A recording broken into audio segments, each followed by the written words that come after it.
आप सुन रहे हैं जगत गुरु तत्वदर्शी संत रामपाल जी महाराज द्वारा लिखित पुस्तक धरती ऊपर स्वर्ग का पेज नंबर 1। सत साहेब सतगुरु स्वामी रामदेवानंद जी महाराज की जय। यह पुस्तिका मानव समाज के लिए वरदान से कम नहीं है।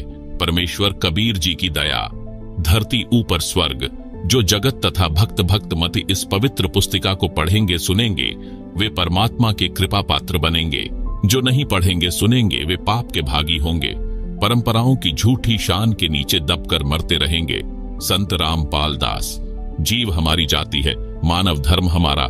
हिंदू मुस्लिम सिख ईसाई धर्म नहीं कोई न्यारा।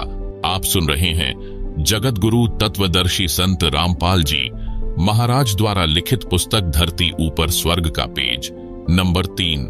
हे मानव, पढ़ अनमोल वचन, बनेगा धरती ऊपर स्वर्ग। मानव यानी स्त्री पुरुष का जन्म भाग्यवान यानी लकी आत्माओं को मिलता है, जो पूर्व जन्मों में किए शुभ व अशुभ कर्मों यानी पापों तथा पुण्यों पर आधारित होता है, जिसे प्रारब्ध कहा जाता है। इस बात को सब मानते हैं कि कर्म से सुख और कर्म से दुख होता है। सुख नाम स्वर्ग का तथा दुख नाम नरक का प्रतीक है। जिस घर में सुख है सब कहते हैं कि आपका घर तो स्वर्ग है, जहां दुख होता है तो कहते हैं कि उनका घर तो नरक बना है। सर्वप्रथम उन दुखों पर प्रकाश डालता हूं जो हमने अपने अनावश्यक रीति रिवाजों के कारण स्वयं लाद रखा है तथा नशे के आदी होकर घर नरक बना रखा है, जो प्रारब्ध में नहीं होता।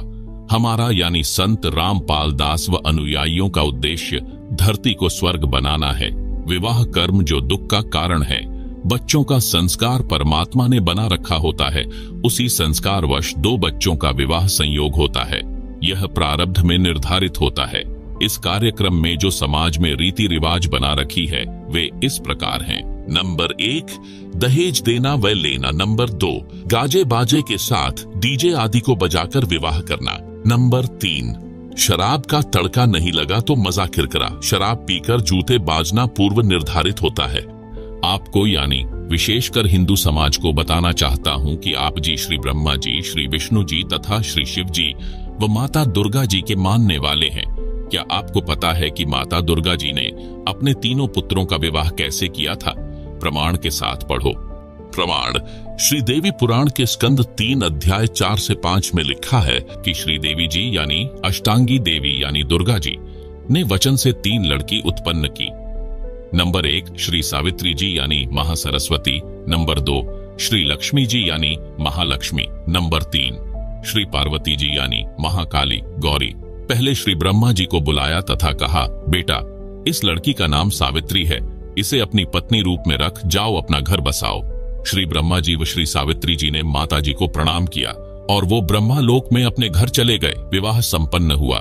फिर दूसरे पुत्र श्री विष्णु जी को बुलाया और कहा, बेटा इस लड़की का नाम लक्ष्मी है, इसे अपनी पत्नी रूप में रख, जाओ अपना घर बसाओ। दोनों माता जी को प्रणाम करके विष्णु लोक में चले गए। विवाह संपन्न हुआ। फिर तीसरे पुत्र श्री शिव जी को बुलाया तथा कहा, बेटा इस लड़की का नाम पार्वती यानी उमा है, इसे अपनी पत्नी रूप में रख, जाओ अपना घर बसाओ। दोनों ने माता जी को प्रणाम किया और शिव लोक में चले गए। विवाह संपन्न हुआ। आओ विचार करें। न बाराती थे, न भांति थे, न कड़ाई चढ़ाई, न मिठाई बनाई, बाजे न डीजे बजा, न दहेज दिया न लिया। वर्तमान में हिंदू समाज में विवाह कैसे होता है ये बताने की आवश्यकता नहीं, क्योंकि आप सब जानते हैं।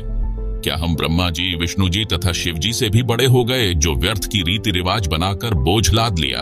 आप सुन रहे हैं जगत गुरु तत्वदर्शी संत रामपाल जी महाराज द्वारा लिखित पुस्तक धरती ऊपर स्वर्ग का पेज नंबर 4। अध्यात्म की दृष्टि से देखें, इस संसार में एक क्षण का भरोसा नहीं, कब क्या घटना घट जाए। हम इस बात को मध्य नजर रखकर अपना जीवन जीते हैं तथा शास्त्रों के अनुसार धार्मिक व सामाजिक क्रिया करते हैं। धार्मिक शास्त्र परमात्मा का बनाया संविधान यानी कॉन्स्टिट्यूशन है। जो व्यक्ति संविधान का उल्लंघन करता है वह दंडित होता है। उसे न सुख प्राप्त होता है, न कार्य सिद्ध होते हैं, न उसका मोक्ष यानी गति होती है। प्रमाण गीता अध्याय 16 श्लोक 23 से 24 में है। श्लोक 23, हे अर्जुन, जो व्यक्ति शास्त्र विधि को त्याग कर अपनी मर्जी से मनमाना आचरण करता है उसको न सुख की प्राप्ति होती है, न सिद्धि प्राप्त होती है यानी जिससे कार्य सिद्ध होते हैं, तथा न उसको मोक्ष प्राप्त होता है। श्लोक 24, इससे तेरे लिए कर्तव्य यानी जो धार्मिक व सामाजिक कार्य करने योग्य हैं, और अकर्तव्य यानी जो धार्मिक व सामाजिक कार्य नहीं करने योग्य हैं, की व्यवस्था में शास्त्र ही प्रमाण है। इसलिए तू शास्त्रों में बताए कर्म कर। प्रमाण के लिए श्रीमद् भागवत गीता अध्याय 16 श्लोक 23 से 24 की फोटोकॉपी दी गई है, जिसे आप पुस्तक में देख सकते हैं। आप सुन रहे हैं जगत गुरु तत्वदर्शी संत रामपाल जी महाराज द्वारा लिखित पुस्तक धरती ऊपर स्वर्ग का पेज नंबर 5। अब देखें श्रीदेवी महापुराण यानी श्रीमद् देवी भागवत के स्कंध 3 अध्याय 4 से 5 की फोटोकॉपी, जिसे आप पुस्तक में देख सकते हैं, जिसमें तीनों देवताओं के विवाह करने वाला प्रकरण है। विवाह कर्म पर प्रकाश। हम विवाह शास्त्रों के अनुसार करते हैं। भक्त परिवार लड़के व लड़की का रिश्ता देखते हैं, दोनों पक्ष सहमत हो जाते हैं। उसके पश्चात दोनों पक्ष निकट के आश्रम में जानकारी देते हैं, विवाह की तिथि पता करते हैं। उनको गुरुजी द्वारा तिथि निर्धारित की जाती है, कोई नक्षत्र या पतरा आदि का ढोंग करके नहीं। सामान्य तिथि जिस दिन छुट्टी हो या सत्संग समागम हो या जो दोनों पक्षों की सुविधा अनुसार हो। निर्धारित तिथि को दोनों पक्ष आश्रम में या सत्संग स्थल पर जो स्थान बताया गया होता है उस पर आते हैं। संत गरीबदास जी महाराज जी की अमृतवाणी में एक असुर निकंदन रमैनी अध्याय है, जिसमें विश्व की सभी दैवीय शक्तियों की स्तुति की गई है। उसको पढ़ा जाता है, बोला जाता है, ऑडियो स्पीकर पर सुनाई जाती है। भक्तों को मौखिक भी याद होती है, सब मिलकर बोलते हैं। ये हमारे विवाह के गीत हैं। आप सुन रहे हैं जगत गुरु तत्वदर्शी संत रामपाल जी महाराज द्वारा लिखित पुस्तक धरती ऊपर स्वर्ग का पेज नंबर 6। विशेष जगत में विवाह के लिए शुभ लगन पंडित द्वारा शोधी जाती है, जो कहता है कि इन नक्षत्रों में बच्चों का विवाह होने से सदा मंगल रहेगा, बच्चे सदा सुखी रहेंगे। परमात्मा कबीर जी कहा करते कि बच्चों के जो कर्म में लिखा है वह अवश्य मिलता है, इस लगन से कोई बचाव नहीं होता। उदाहरण दिया करते, कबीर वशिष्ठ मुनि से त्रिकाली योगी सौध कर लग्न धरे, सीता हरण मरण दशरथ का बन बन राम फिरे। अर्थात जिस समय श्री रामचंद्र जी का विवाह सीता जी से होना था, उस विवाह की शुभ लगन तिथि राजा दशरथ के गुरु ऋषि वशिष्ठ जी ने शोध कर रखी थी। कहा था कि बच्चे सदा सुखी जीवन जिएंगे। विवाह के तुरंत बाद कैसी दुर्गति परिवार की तथा दोनों पति पत्नी यानी श्री रामचंद्र जी व सीता जी की हुई। श्री रामचंद्र जी को 14 वर्ष का वनवास मिला। उस दुख में राजा दशरथ चौबारे पर चढ़कर श्री रामचंद्र यानी अपने प्रिय पुत्र को वन में जाते देख रहा था। पैर फिसल गया, जमीन पर गिरकर मर गया। श्री राम व सीता बन बन में भटके। सीता जी 12 वर्ष रावण की जेल में रही, एक बाग में रखी गई। उसको फल तोड़कर खाने का अधिकार नहीं था। जो अपने आप टूटा हो उस फल को सीता खा सकती थी। गर्मी सर्दी वर्षा में उसी वृक्ष के नीचे रही, महाकष्ट उठाया। क्या बचाव किया उस लगन ने। इसलिए हम सामान्य विधि से सब विवाह क्रिया करते हैं। पूर्ण परमात्मा को इष्ट रूप में पूजते हैं, जिससे संकट टल जाते हैं। पढ़ें एक झलक यानी कुछ अंश उस अमर ग्रंथ यानी सूक्ष्म वेद की वाणी का। मैं यानी लेखक देवी देवताओं का सम्मान करता हूँ। मैं तथा मेरे अनुयायी प्रतिदिन विश्व के देवी तथा देवताओं की स्तुति करते हैं। प्रमाण के लिए दोपहर की स्तुति के कुछ अंश। सत्पुरुष समर्थ ओमकारा, अदली पुरुष कबीर हमारा। आदि युगादि दया के सागर, काल कर्म के मोचन आगर। दुख भंजन दरवेश दयाला, असुर निकंदन करय पैमाला। आब खाक पावक और पौना, गगन सुन्न दरियाई दौना। धर्मराय दरबानी चेरा, सुरसुरों का करे नबेरा। सत का राज धर्मराय करही, अपना किया सभी दंड भरही। शंकर शेष रु ब्रह्मा विष्णुम, नारद शारद जाउर रसनम। गौरिज और गणेश गौसाई, कारज सकल सिद्ध होए जाही। ब्रह्मा विष्णु रु शंभु शेषा, तीन यु देव दयालु हमेशा। सावित्री और लक्ष्मी गौरा, तिहु देवा सिर कर हैं चौबरा। नील नाभ से ब्रह्मा आए, आदि ओम के पुत्र कहाय। शंभु मनु ब्रह्मा की शाखा, द्रग युज साम अथर्व भाषा।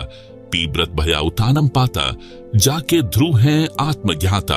आप सुन रहे हैं जगत गुरु तत्वदर्शी संत रामपाल जी महाराज द्वारा लिखित पुस्तक धरती ऊपर स्वर्ग का पेज नंबर 7। सनक सनंदन सनातन संत कुमारा, 4 पुत्र अनुरागी धारा। 33 कोटि कला विस्तारी, सहंस 88 मुनिजन धारी। कश्यप पुत्र सूरज सुरज्ञानी, 3 लोक में किरण समानी। 60,000 संगी बाल्य खेलम, बीना रागी अजब बलेलम। 3 कोटि योद्धा संग जाके, सिख बंधी है पूर्ण साके। हाथ खड्ग गले पुष्प की माला, कश्यप सुत है रूप विशाला। कौस्तभ मणि जड़िया विमान तुम्हारा, सुरनर मुनिजन करत जोहारा। चंद सूर चकवे पृथ्वी माही, निश्वासर चरणों चित्तलाही। पीठ है सूरज सन्मुख चंदा, काटें त्रिलोकी के फंदा। तारायण सब स्वर्ग समूलम, पखे रहे सतगुरु के फूलम। जय जय ब्रह्मा समर्थ स्वामी, ये ति कला परम पद धामी। जय जय शंभु शंकर नाथा, कला गणेश अरु गौरिज माता। कोटि कटक पैमाल करंता, ऐसे समर्थ शंभु कंता। चंद लिलाट सूर संगीता, योगी शंकर ध्यान उदीता। नील कंठ सोहे गरुड़ासन, शंभु योगी अचल सिंहासन। गंग तरंग छूटें बहुधारा, अजपा तारी जय जयकारा। रिद्धि सिद्धि दाता शंभु गोसाई, दारिद्र मोक्ष सबय होए जाही। आसन पदम लगाए योगी, नि इच्छा निर्वाणी भोगी। सर्प भुजंग गले रुंड माला, वृषभ छरहिए दीन दयाला। वामे कर त्रिशूल विराजय, दहने कर सुदर्शन साजय। सुन अरदास देवन के देवा, शंभु योगी अलख अभेवा। तू पैमाल करे पलमाही, ऐसे समर्थ शंभु साई। 1 लख योजन ध्वजा फरकें, पचरंग झंडे मोहरे रखें। काल भद्र कृत देव बुलाऊं, शंकर के दल सभी ध्याऊं। भैरव क्षेत्रपाल पलीतम, भूतरु दैत्य चरहे संगीतम। राक्षस भंजन विरद तुम्हारा, ज्यों लंका पर पदम 18। कोटियों गंधर्व कमंद चढ़ावे, शंकर दल गिनती नहीं आवे। मारें हाक दहाक चिंघारें, अग्नि चक्र बान्नो तंजारें। कंप्या शेष धरणी थर्रानी, जा दिन लंका घाली घानी। तुम शंभु ईशन के ईशा, वृषभ चढ़िए बिस्वे बीसा। इंद्र कुबेर और वरुण बुलाऊं, रापति सेत सिंहासन ल्याऊं। इंद्र दल बादल दरियाई, 96 कोटि की हुई चढ़ाई। सुरपति चढ़े इंद्र अनुरागी, अनंत पदम गंधर्व बड़ भागी।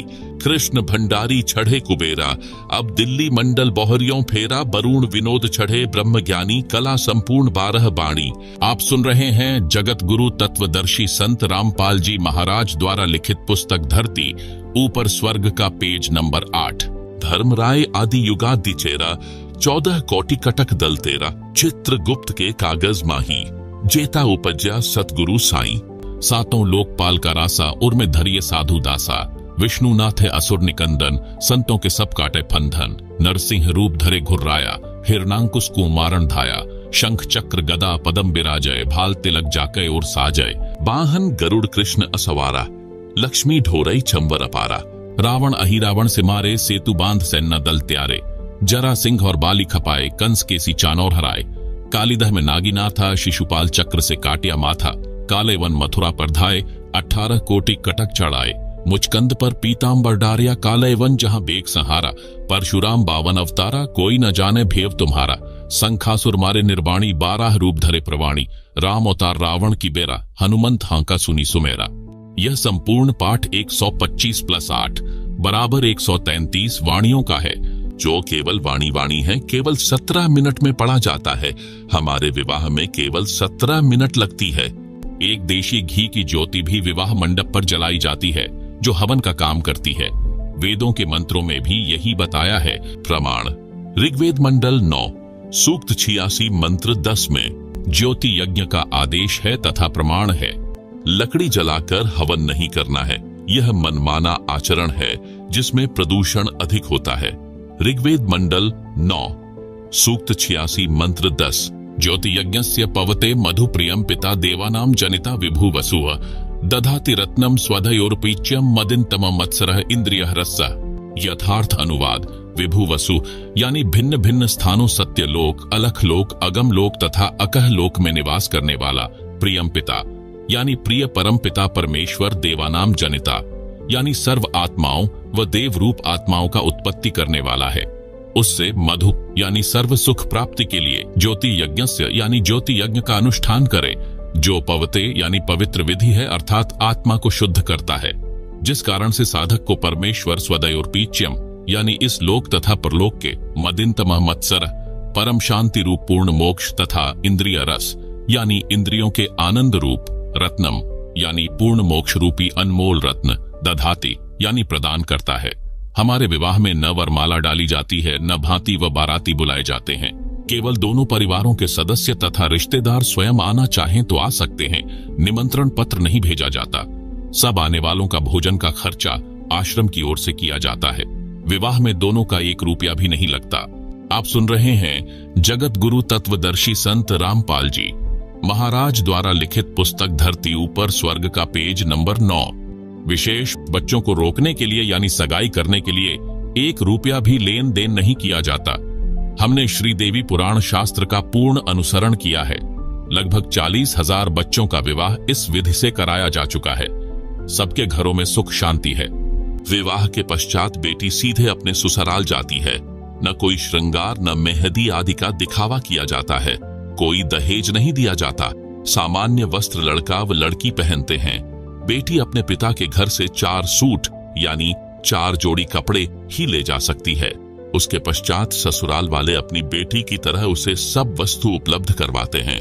बाद में उनके बच्चों के विवाह में कोई भात का आयोजन नहीं किया जाता है, यानी पिताजी की ओर से जैसे भाई भात भरते हैं ऐसा कुछ नहीं करना है। लड़की माँ के घर आती है तो आए, उसे न कोई पैसा दिया जाएगा न कोई कपड़ा। वह बेटी खुद ही मना कर देती है कि हम भक्त हैं, यह लेन देन अगले जन्म का बीज बोता है, वह हमें नहीं लेना है। 100-200 रुपये से जीवन भर का काम नहीं चलता, अपनी कमाई से काम चलेगा। पैसे से प्रेम है तो भाई बहन वाला प्रेम खत्म होता है। भाई व बहन का मोह अलग होता है। पैसा बीच में आने से वह निर्मल नाता नहीं रहता।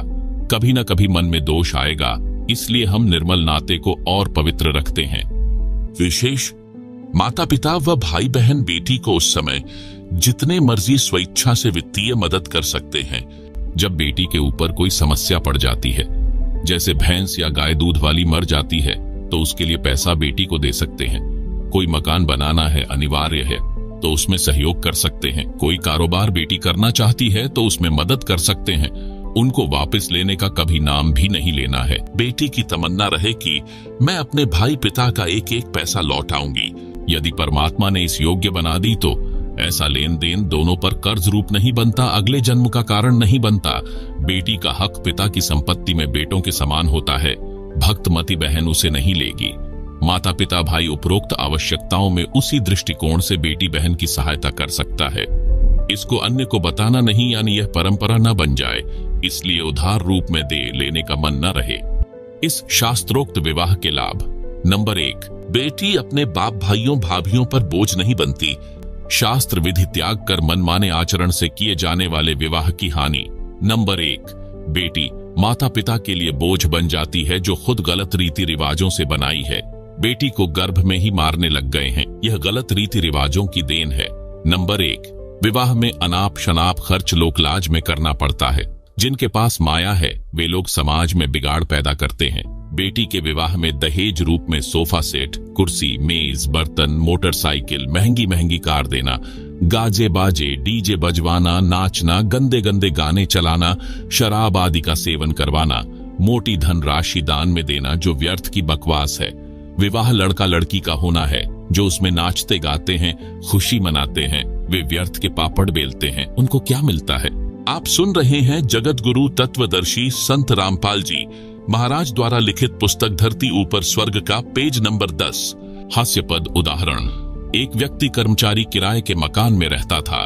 उसका एक दोस्त भी उसी शहर में अन्य कॉलोनी में किराए पर रहता था।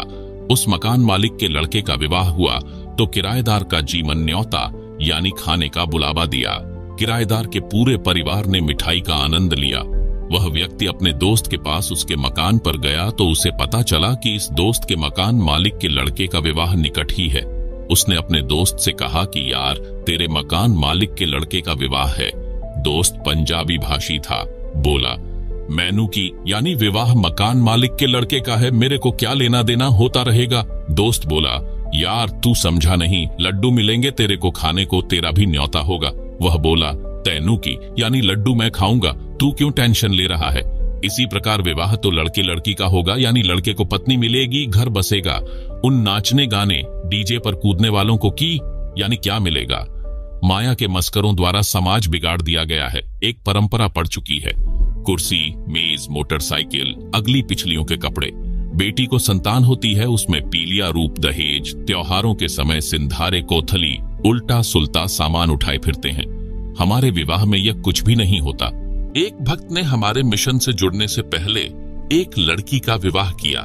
उसने बताया कि हमारे पड़ोस में एक व्यक्ति ने बेटी का विवाह किया। उसमें सोफा सेट, बर्तन, मोटरसाइकिल, ढेर सारे कपड़े जो नुमाइश की तरह दिखाए गए थे, दिए, बाजे गाजे के साथ डीजे का धमाल मचाया गया। आसपास में चर्चा चली कि फलाना व्यक्ति ने सबके ऊपर हाथ फेर दिया, यानी गांव में सबसे अधिक खर्च किया है। मेरी लड़की भी जवान थी, मैं भी लड़का खोज रहा था। उस विवाह को देखने मेरी बेटी भी गई।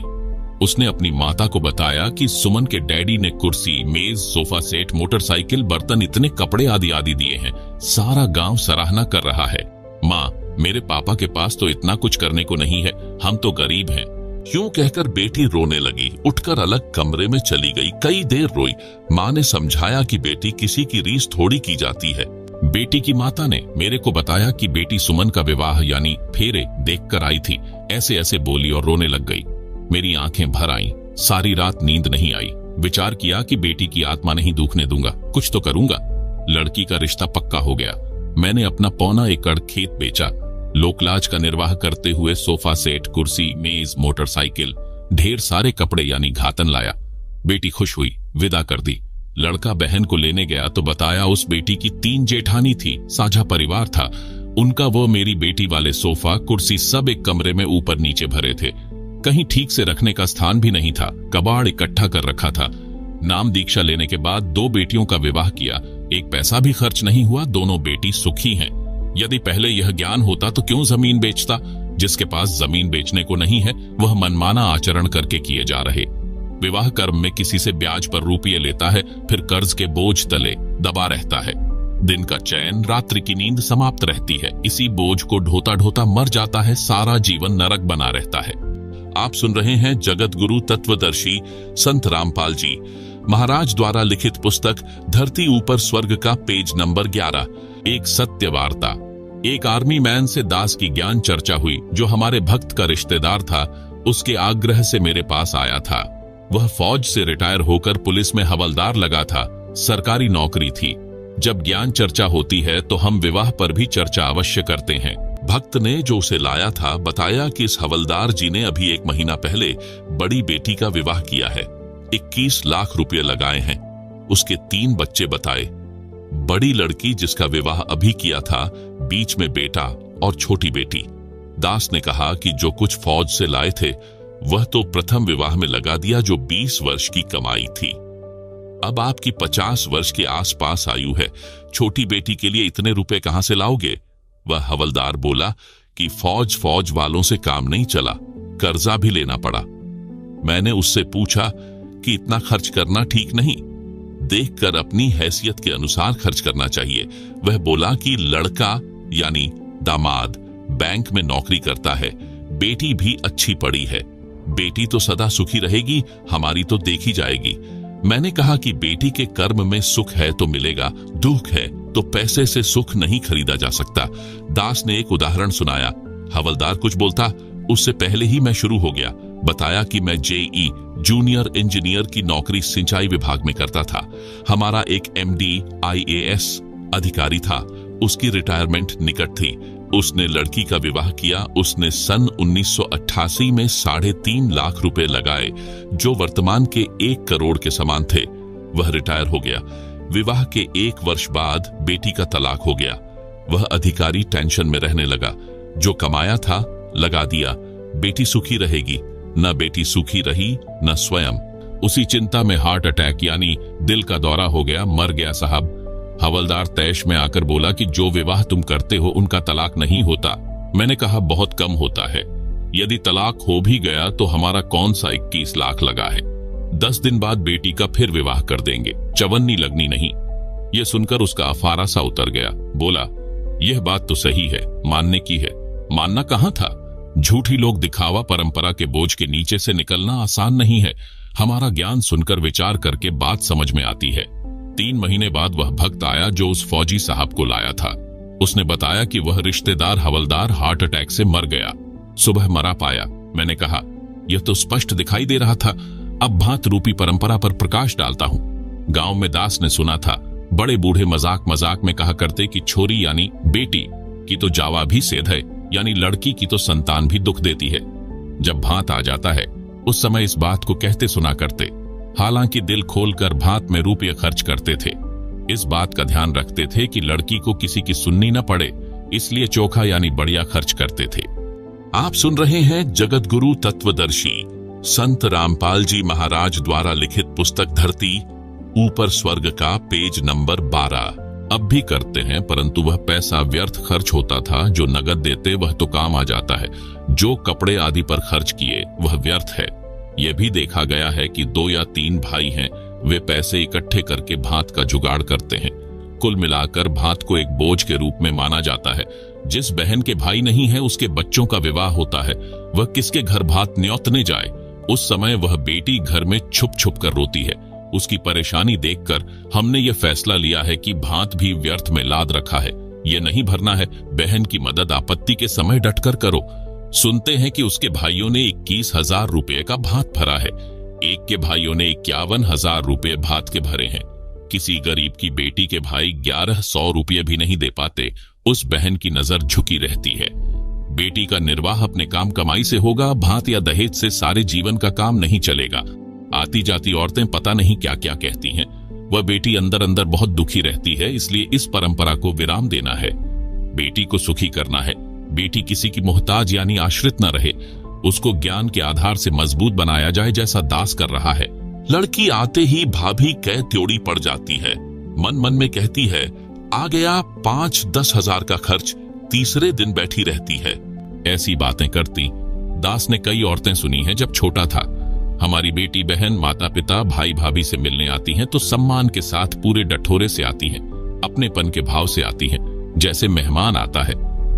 2 रोटी का खर्च रहता है। यदि माता पिता भाई भाभी पैसे या कपड़ा देना चाहें तो हाथ जोड़ लेती हैं। कहती हैं, हमने मान लिया, हमारे गुरुजी का आदेश नहीं है। आपने पाल पोष कर इतनी बड़ी की, पढ़ाई लिखाई में कोई कसर नहीं छोड़ी। अब उन बहन बेटियों के आने का भाभी भी इंतजार करती है। फोन करके भी लाड़ों में उल्हाने देती हैं, इसी क्यों भूलगी, आ जाया कर, हम भी कुछ लागे हैं तेरे। इस बात से बेटी का सिर ऊंचा होता है तथा सम्मान बढ़ता है। बेटी अपने भाई भतीजों के प्रति विशेष लगाव रखती है, अपनी आत्मा मानती है। इस लेन देन के व्यर्थ के दिखावे ने पवित्र रिश्तों में विष घोल रखा है। इससे कुछ सहारा बेटी को नहीं मिलता। अपनी कमाई से पूरा पटता है, यानी निर्वाह चलता है। हम परमात्मा कबीर जी की शरण में हैं। हमारी बेटियां और बेटे भी परमात्मा की शरण में हैं। भक्ति सेवा दान करते हैं। परमात्मा हर प्रकार से बरकत देता है। यदि किसी से ले लिया तो अगले जन्म में देना होगा। इसलिए हमारी बेटियां इस विश्वास पर डटी हैं। 1 रुपया भी नहीं लेती हैं। एक बेटी ने बताया, मैं जब नाम दीक्षा से पहले अपने घर जाती थी तो चलते समय भाई 100-200 रुपये देता था। मैं लेती थी। भाभी का स्वभाव अच्छा नहीं था, वह बाद में भाई के साथ झगड़ा करती थी। मेरी माताजी बताती थी, परंतु लालच नहीं छूटता था, पैसे लेती थी। सोचती थी कि जलती रहेगी जलने वाली।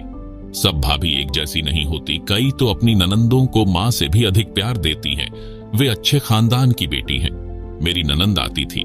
मेरा पति भी बहन को रुपये देता था। दुख तो मुझे भी होता था। कह देती थी कि हाथ बोझकर काम कराकर इतना इतना रुपया दिया करें, घर भी तो देखना चाहिए। आप सुन रहे हैं जगत गुरु तत्वदर्शी संत रामपाल जी महाराज द्वारा लिखित पुस्तक धरती ऊपर स्वर्ग का पेज नंबर 13। जब से नाम दीक्षा ली है, काल का जाल ठीक से समझ लिया है। अब इस नरक को नहीं ढोएंगे। नाम दीक्षा के बाद जब मैं अपनी माँ के घर गई थी और चलने लगी तो भाई 500 का नोट देने लगा। मैंने हाथ भी नहीं किया। पहले भाई नोट निकालता, तुरंत लेकर छुपा लेती, कहीं भाभी न देख ले, भाई के जी न साका करे। जब मैंने कहा, भाई ना बहुत ले लिया, अब नहीं लेना है, भाई ने सोचा पैसा कम मानकर बहन नाराज हो गई। भाई की आंखों में आंसू आ गए। बोला, बहन तेरा भाई गरीब है, इसलिए थोड़े रुपये दे रहा है, ले ले। कभी भगवान करेगा तो अपनी बहन को घने घने रुपये दूंगा। मैंने कहा, भाई मैंने नाम दीक्षा ली है गुरुजी संत रामपाल जी से, उनके ज्ञान को समझा है। उनकी शर्तें हैं कि कोई बहन भाई या माता पिता से शादी के बाद रुपये कपड़े नहीं लेगी। परमात्मा पर भरोसा करो। एक बहन ने सत्संग में बताया कि मैं घर गई तो चलते समय मेरी माँ ने 5,000 रुपये मेरी जेब में डाले और बता दिया, इतने रुपये हैं। मैं लालच में आ गई, ले आई। तीसरे दिन भैंस का बच्चा यानी काटड़ा मर गया। भैंस 12 किलो दूध देती थी। 1,22,000 रुपए की लाए थे। दूध देना बंद कर दिया। उसको 50,000 में बेचना पड़ा। मेरे दिमाग में तुरंत गलती याद आ गई। अपनी गलती बताकर गुरुजी के आदेश से नाम शुद्ध करवाया। उसके बाद मायके के रुपये, कपड़ा लेना विष के समान समझ लिया और घनी हानि हो गई। भाई का नुकसान किया, चोरी का भाव बना, भाव खराब हुआ। उस बहन की बात मुझे खटक रही थी, इसलिए अपने भाई से एक भी रुपया नहीं लिया। कुछ दिन बाद भाई मेरे घर आया, फिर 1000 रुपये देने लगा।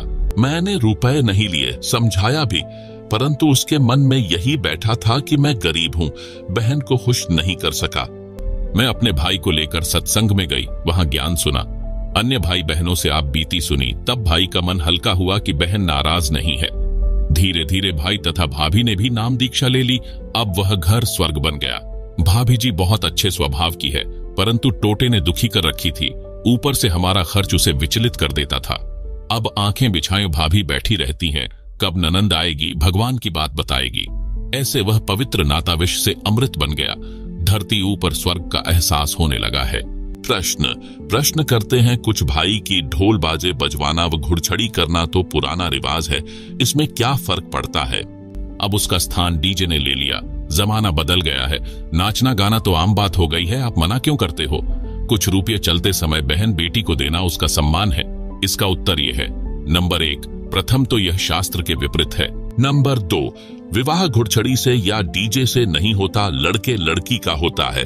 गली में नाचना कूदना, बाप बेटी, माँ चाची, ताई बुआ, भाई चाचे, ताऊ सब बेशर्म होकर नाचते हैं। ये कौन सी सभ्यता है? ये नहीं करना है। ये कंजरों वैश्याओं का काम होता था। अब सामान्य समाज भी इसी गंदगी में धंस गया है। इस लोक में न जाने कब क्या घटना घट जाए, इसलिए हम परमात्मा से डरकर सब बकवाद छोड़कर परमात्मा के संविधान में चलते हुए अपनी सब क्रिया करते हैं।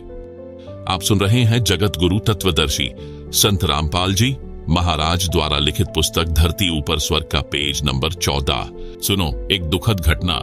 एक दिन समाचार पत्रों में छपा कि एक बारात जा रही थी। जिस कार में दूल्हा बैठा था वह दुर्घटनाग्रस्त हो गई। दूल्हा तथा दूल्हे का जीजा जो उसी कार में बैठा था घटना स्थल पर ही दम तोड़ गए। पहले दिन सारा परिवार गली में नाच रहा था, डीजे बजाया जा रहा था। वे सब फोटो भी समाचार पत्र में छपे थे। दुर्घटना के बाद उसी घर में रोने धोने की हाहाकार मची थी। माता व बहन सिर के बाल फाड़ फाड़ कर रो रही थी। पिता भाई चाची ताई सब रो रहे थे, टक्कर मार रहे थे। अब बच गया डीजे। यदि परमात्मा से डर कर इंसान चले, राम को राम समझे तो बचाव होता है। इसलिए मैं अकर्तव्य कर्म यानी जो कर्म नहीं करने चाहिए करने की आज्ञा नहीं देता। बेशर्मी की हद हो चुकी है। बहन बेटी को चलते समय कुछ रुपये देना एक रिवाज है जो समाप्त करना है। बहन बेटी को भिखारी नहीं समझना है, उस बहन बेटी को बेटे के समान समझना है। धरती ऊपर स्वर्ग तभी बनेगा जब हम अपनी इंसानियत को पुनः संभालेंगे। प्रश्न, क्या आप अंतरजातीय व अंतरधर्म विवाह के पक्ष में हैं? उत्तर, हमारे मिशन में जाति धर्म की कोई बाधा नहीं है। हम अंतरजातीय तथा अंतरधर्म के विवाह के पक्ष में हैं। हम निम्न नियमों का भी पालन करते हैं। अपने गोत्र में, अपने गांव में व आसपास गांवों यानी गवांडों में माता के गोत्र में विवाह के पक्ष में नहीं है। सख्त निषेध है। मुसलमान अपने नियम अनुसार कर सकते हैं। यदि अंतरधर्म विवाह मुसलमान हिंदुओं में करते हैं तो उनके लिए गोत्र को छोड़कर अन्य उपरोक्त सब नियम लागू रहेंगे। यदि हिंदू भी किसी मुसलमान लड़की से विवाह करेगा उसके लिए भी गोत्र को छोड़कर अन्य उपरोक्त नियम लागू होंगे। इसी प्रकार सिख, ईसाई या अन्य के लिए नियम रहेंगे, यानी गांव, गवांड यानी पड़ोसी गांव में विवाह नहीं कर सकते। प्रश्न, क्या आप प्रेम विवाह लव मैरिज के पक्ष में हैं? उत्तर, हाँ, परंतु निम्न शर्तों के साथ। उपरोक्त प्रतिबंधित बिंदुओं को ध्यान में रखकर माता पिता की सहमति के साथ प्रेम विवाह कर सकते हैं। प्रश्न, आप सब त्योहार मनाने से रोकते हो। त्योहार तो खुशी का प्रतीक माना जाता है, इसमें क्या दोष है? उत्तर, त्योहार का अर्थ है किसी विशेष दिन को जो अपने धर्म की गरिमा से जुड़ा होता है। उस दिन कुछ अलग से खाना पीना करना, उस घटना की चर्चा करना जिस उपलक्ष्य में त्योहार मनाया जाता है। सब त्योहार किसी धार्मिक कथा से संबंध रखते हैं। उदाहरण के लिए नंबर 1 दीपावली यानी दिवाली का त्योहार। इस दिन की गरिमा है कि इस दिन भगवान श्री रामचंद्र जी अपनी पत्नी सीता के साथ 14 वर्ष का वनवास काटकर रावण को मारकर सीता को उसकी कैद से छुटवाकर अयोध्या लौटे थे। उस खुशी में दिवाली का त्योहार मनाया जाता है। आप सुन रहे हैं जगत गुरु तत्वदर्शी संत रामपाल जी महाराज द्वारा लिखित पुस्तक धरती ऊपर स्वर्ग का पेज नंबर 15। घर घर में कई कई दीपक जलाए जाते हैं। प्रारंभ में गाय भैंस के घी के दीपक जलाए जाते थे, फिर सरसों के तेल के दीपक लगाए जाने लगे, फिर मोमबत्ती ने स्थान ले लिया। अब बिजली के छोटे छोटे बल्ब दीपक के स्थान पर लगाए जाते हैं। एक दिन यह सब कर दिया, फिर न सीता याद आती है न श्री राम। क्या आपको याद है? नंबर 1, सीता जी को 2 वर्ष के बाद एक धोबी के व्यंग्य के कारण घर से निकाल दिया गया था। उस समय वह गर्भवती थी। ऋषि वाल्मीकि के आश्रम में आजीवन कष्ट सहा। 2 पुत्र साथ थे, एक का नाम लव, दूसरे का नाम, जो ऋषि के आशीर्वाद से कुशा से बना था, कुश था। विचार किया जाए, जिसकी पत्नी को निकाल दिया गया हो, बच्चों का व पत्नी का पता नहीं, कैसे कष्ट का जीवन जी रहे होंगे। क्या वह व्यक्ति चाहे राजा भी क्यों न हो सुखी रहेगा? सपने में भी सुखी नहीं रह सकता, शर्म के मारे बोलता नहीं है। राजा रामचंद्र जी ने अश्वमेध यज्ञ करना था, परंपरा वश घोड़ा छोड़ा गया। उस पर लिखा था कि जिसको अयोध्या के राजा रामचंद्र की पराधीनता स्वीकार नहीं है, वह घोड़ा पकड़ ले और युद्ध के लिए तैयार रहे। उस समय लव तथा कुश जवान थे। दोनों ने ऋषि वाल्मीकि से धनुर्विद्या सीखी थी। जब उन्होंने घोड़े के गले में लटक रही चिट्ठी यानी पैम्फलेट पढ़ी, तो घोड़ा पकड़ लिया और धनुष श्री रामचंद्र की ओर तान दिया। युद्ध शुरू हुआ। श्री रामचंद्र जी उन बालकों को पराजित नहीं कर सके, उल्टा बालक श्री रामचंद्र की जान लेने वाले थे। सीता जी की दृष्टि पड़ी, दौड़कर बच्चों के पास गई, बताया यह तुम्हारा पिता है। रामचंद्र जी ने भी सीता को पहचान लिया। उसको गले लगाने के लिए निकट गए तो सीता ने पीठ फेर ली और धरती में समा गई। श्री रामचंद्र जी सीता जी के वियोग में दुखी तो पहले ही था, परंतु आशा थी कि कभी मिल जाएगी। जब आशा टूट गई तो श्री रामचंद्र जी का धैर्य जवाब दे गया। वहां से लौटा और अयोध्या के साथ बह रही सरयू दरिया में जल समाधि ले ली, यानी डूबकर मर गया। प्रश्न, आप आलोचना कर रहे हो, आपके पास क्या प्रमाण है कि श्री रामचंद्र जी सीता के वियोग में दुखी रहते थे? उत्तर, रामायण ग्रंथ में प्रमाण है। प्रतिवर्ष रामलीला करते समय दिखाया जाता है कि जब सीता जी को रावण राक्षस अपहरण करके ले गया तो श्री रामचंद्र जी डकरा डकरा कर रोते थे, हाय सीता हाय सीता। पेड़ों से लिपटकर, पशुओं से लिपटकर पूछते थे कि तुमने मेरी जान को देखा क्या, मेरी सीता को देखा क्या? आप बताओ, क्या रामचंद्र जी सीता को मजबूरी में निकालकर मन मन में नहीं रोए होंगे? क्या रामचंद्र जी दयाहीन थे? क्या फिर पत्थर दिल हो गए थे? क्या उनके मन में कल्पना नहीं होती होगी कि अकेली गर्भवती औरत कैसे जी रही होगी? यदि इतनी भी दया न हो तो वह इंसान भी अच्छा नहीं होता। इसलिए इससे सिद्ध है कि श्री रामचंद्र जी महाकष्टमय जीवन जीते थे। अयोध्यावासी दीप जलाकर, मिठाई आदि खाकर उस दिन श्री रामचंद्र जी की छाती फूका करते। विचार करो, जिस रामचंद्र जी व सीता जी के आने की खुशी में दीपावली का त्योहार मनाना शुरू किया, जब सीता अयोध्या से चली गई, श्री रामचंद्र जी ने आत्महत्या सीता के वियोग में की, यानी जल समाधि ले ली थी। आप सुन रहे हैं जगत गुरु तत्वदर्शी संत रामपाल जी महाराज द्वारा लिखित पुस्तक धरती ऊपर स्वर्ग का पेज नंबर 16। अब क्यों मना रहे हो खुशी? क्या श्री रामचंद्र जी व सीता जी के दुखों से आप दुखी नहीं हो? हम उन दोनों के वनवास व रावण के साथ हुए युद्ध में कष्ट तथा दोनों के अयोध्या आने की खुशी, दोनों को आजीवन दुखी रहने के इतिहास को ध्यान में रखकर सारा वर्ष उनको याद रखते हैं। उस दृष्टिकोण से दीपावली यानी दिवाली का त्योहार किसी विशेष दिन नहीं मनाते। संतों के घर सदा दिवाली होती है। हम कैसे मनाते हैं दीपावली का त्योहार? प्रतिदिन देशी घी की ज्योति सुबह शाम जलाते हैं, जो एक समय 3 से 4 घंटे जलती है। एक वर्ष में 365 दिन है तो एक वर्ष में 730 दीपक हमने जलाए, जो दिन में 7 से 8 घंटे जले, जिसने हवन का काम किया। एक गांव या शहर में हमारे अनुयायियों के 50 से 60 परिवार हैं, तो वहां सुबह शाम प्रत्येक घर में देशी घी की ज्योति जलती है, हवन होता है जो वातावरण को शुद्ध करता है। शराब, हुक्का, बीड़ी आदि का सेवन नहीं करते, इससे प्रदूषण में बचाव रहता है। हवन के समय वेद मंत्र भी बोले जाते हैं। हम सूक्ष्म वेद के मंत्र यानी वाणी सुबह शाम नित्य नियम संध्या आरती के रूप में पढ़ते यानी बोलते हैं, फोन में चलाकर सुनते हैं। यदि हलवा या खीर खाने की इच्छा होती है तो किसी भी दिन बनाकर खा लेते हैं। जगत के लोग उस दिन या अन्य होली आदि के त्योहार पर बम छोड़ते हैं, पटाखे छोड़ते हैं, प्रदूषण फैलता है। कई बच्चों की आंखें खराब हो जाती हैं, कईयों के हाथ खराब हो जाते हैं, कई स्थानों पर आग लग जाती है। यह सब हम नहीं करते, सख्त हिदायत है। हम राम को दिन रात याद करते हैं। एक दिन की तो बात छोड़ो, होली दुल्हंडी के ऊपर जो उधमस उतारा जाता है, उसका उस त्योहार से क्या लेना देना है? होली का त्योहार। भक्त प्रहलाद की रक्षा परमात्मा ने की।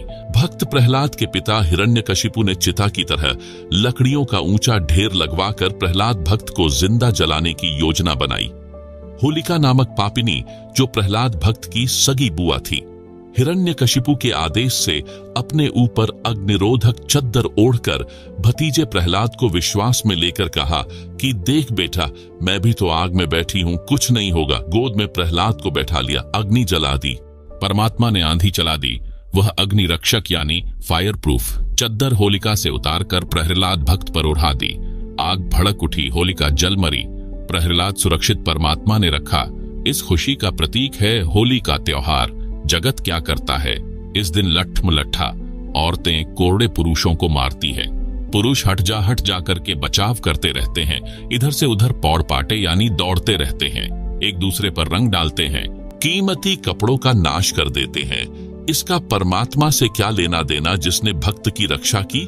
कुछ कहते हैं कि हम रंग नहीं डालते, गुलाल का प्रयोग करते हैं।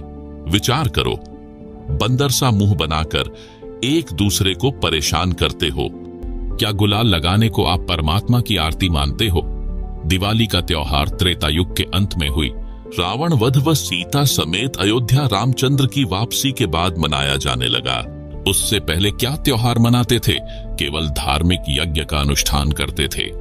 आप सुन रहे हैं जगत गुरु तत्वदर्शी संत रामपाल जी महाराज द्वारा लिखित पुस्तक धरती ऊपर स्वर्ग का पेज नंबर 17।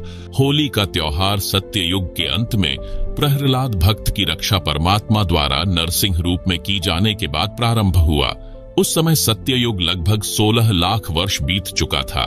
उससे पहले तो यह त्योहार नहीं मनाया जाता था, केवल धार्मिक यज्ञ शास्त्रों के अनुसार किए जाते थे, जैसे हम करते हैं। हमारा उद्देश्य है कि सारा जहान शास्त्रोक्त विधि से सामाजिक व धार्मिक कर्म करे, ताकि कलयुग में सत्य युग जैसा माहौल बने, सब सुखी हो जाएं। हम क्या करते हैं? हम प्रतिदिन परमात्मा का शुक्र कई कई बार करते हैं। एक दिन ड्रामा नहीं करते, शास्त्रों अनुसार धर्म कर्म करते हैं, धर्म यज्ञ करते हैं। अजब गजब बात। एक भक्त बना, उसने बताया कि हम चाचा ताऊ के 11 भाई बहन हैं, सब शादीशुदा हैं।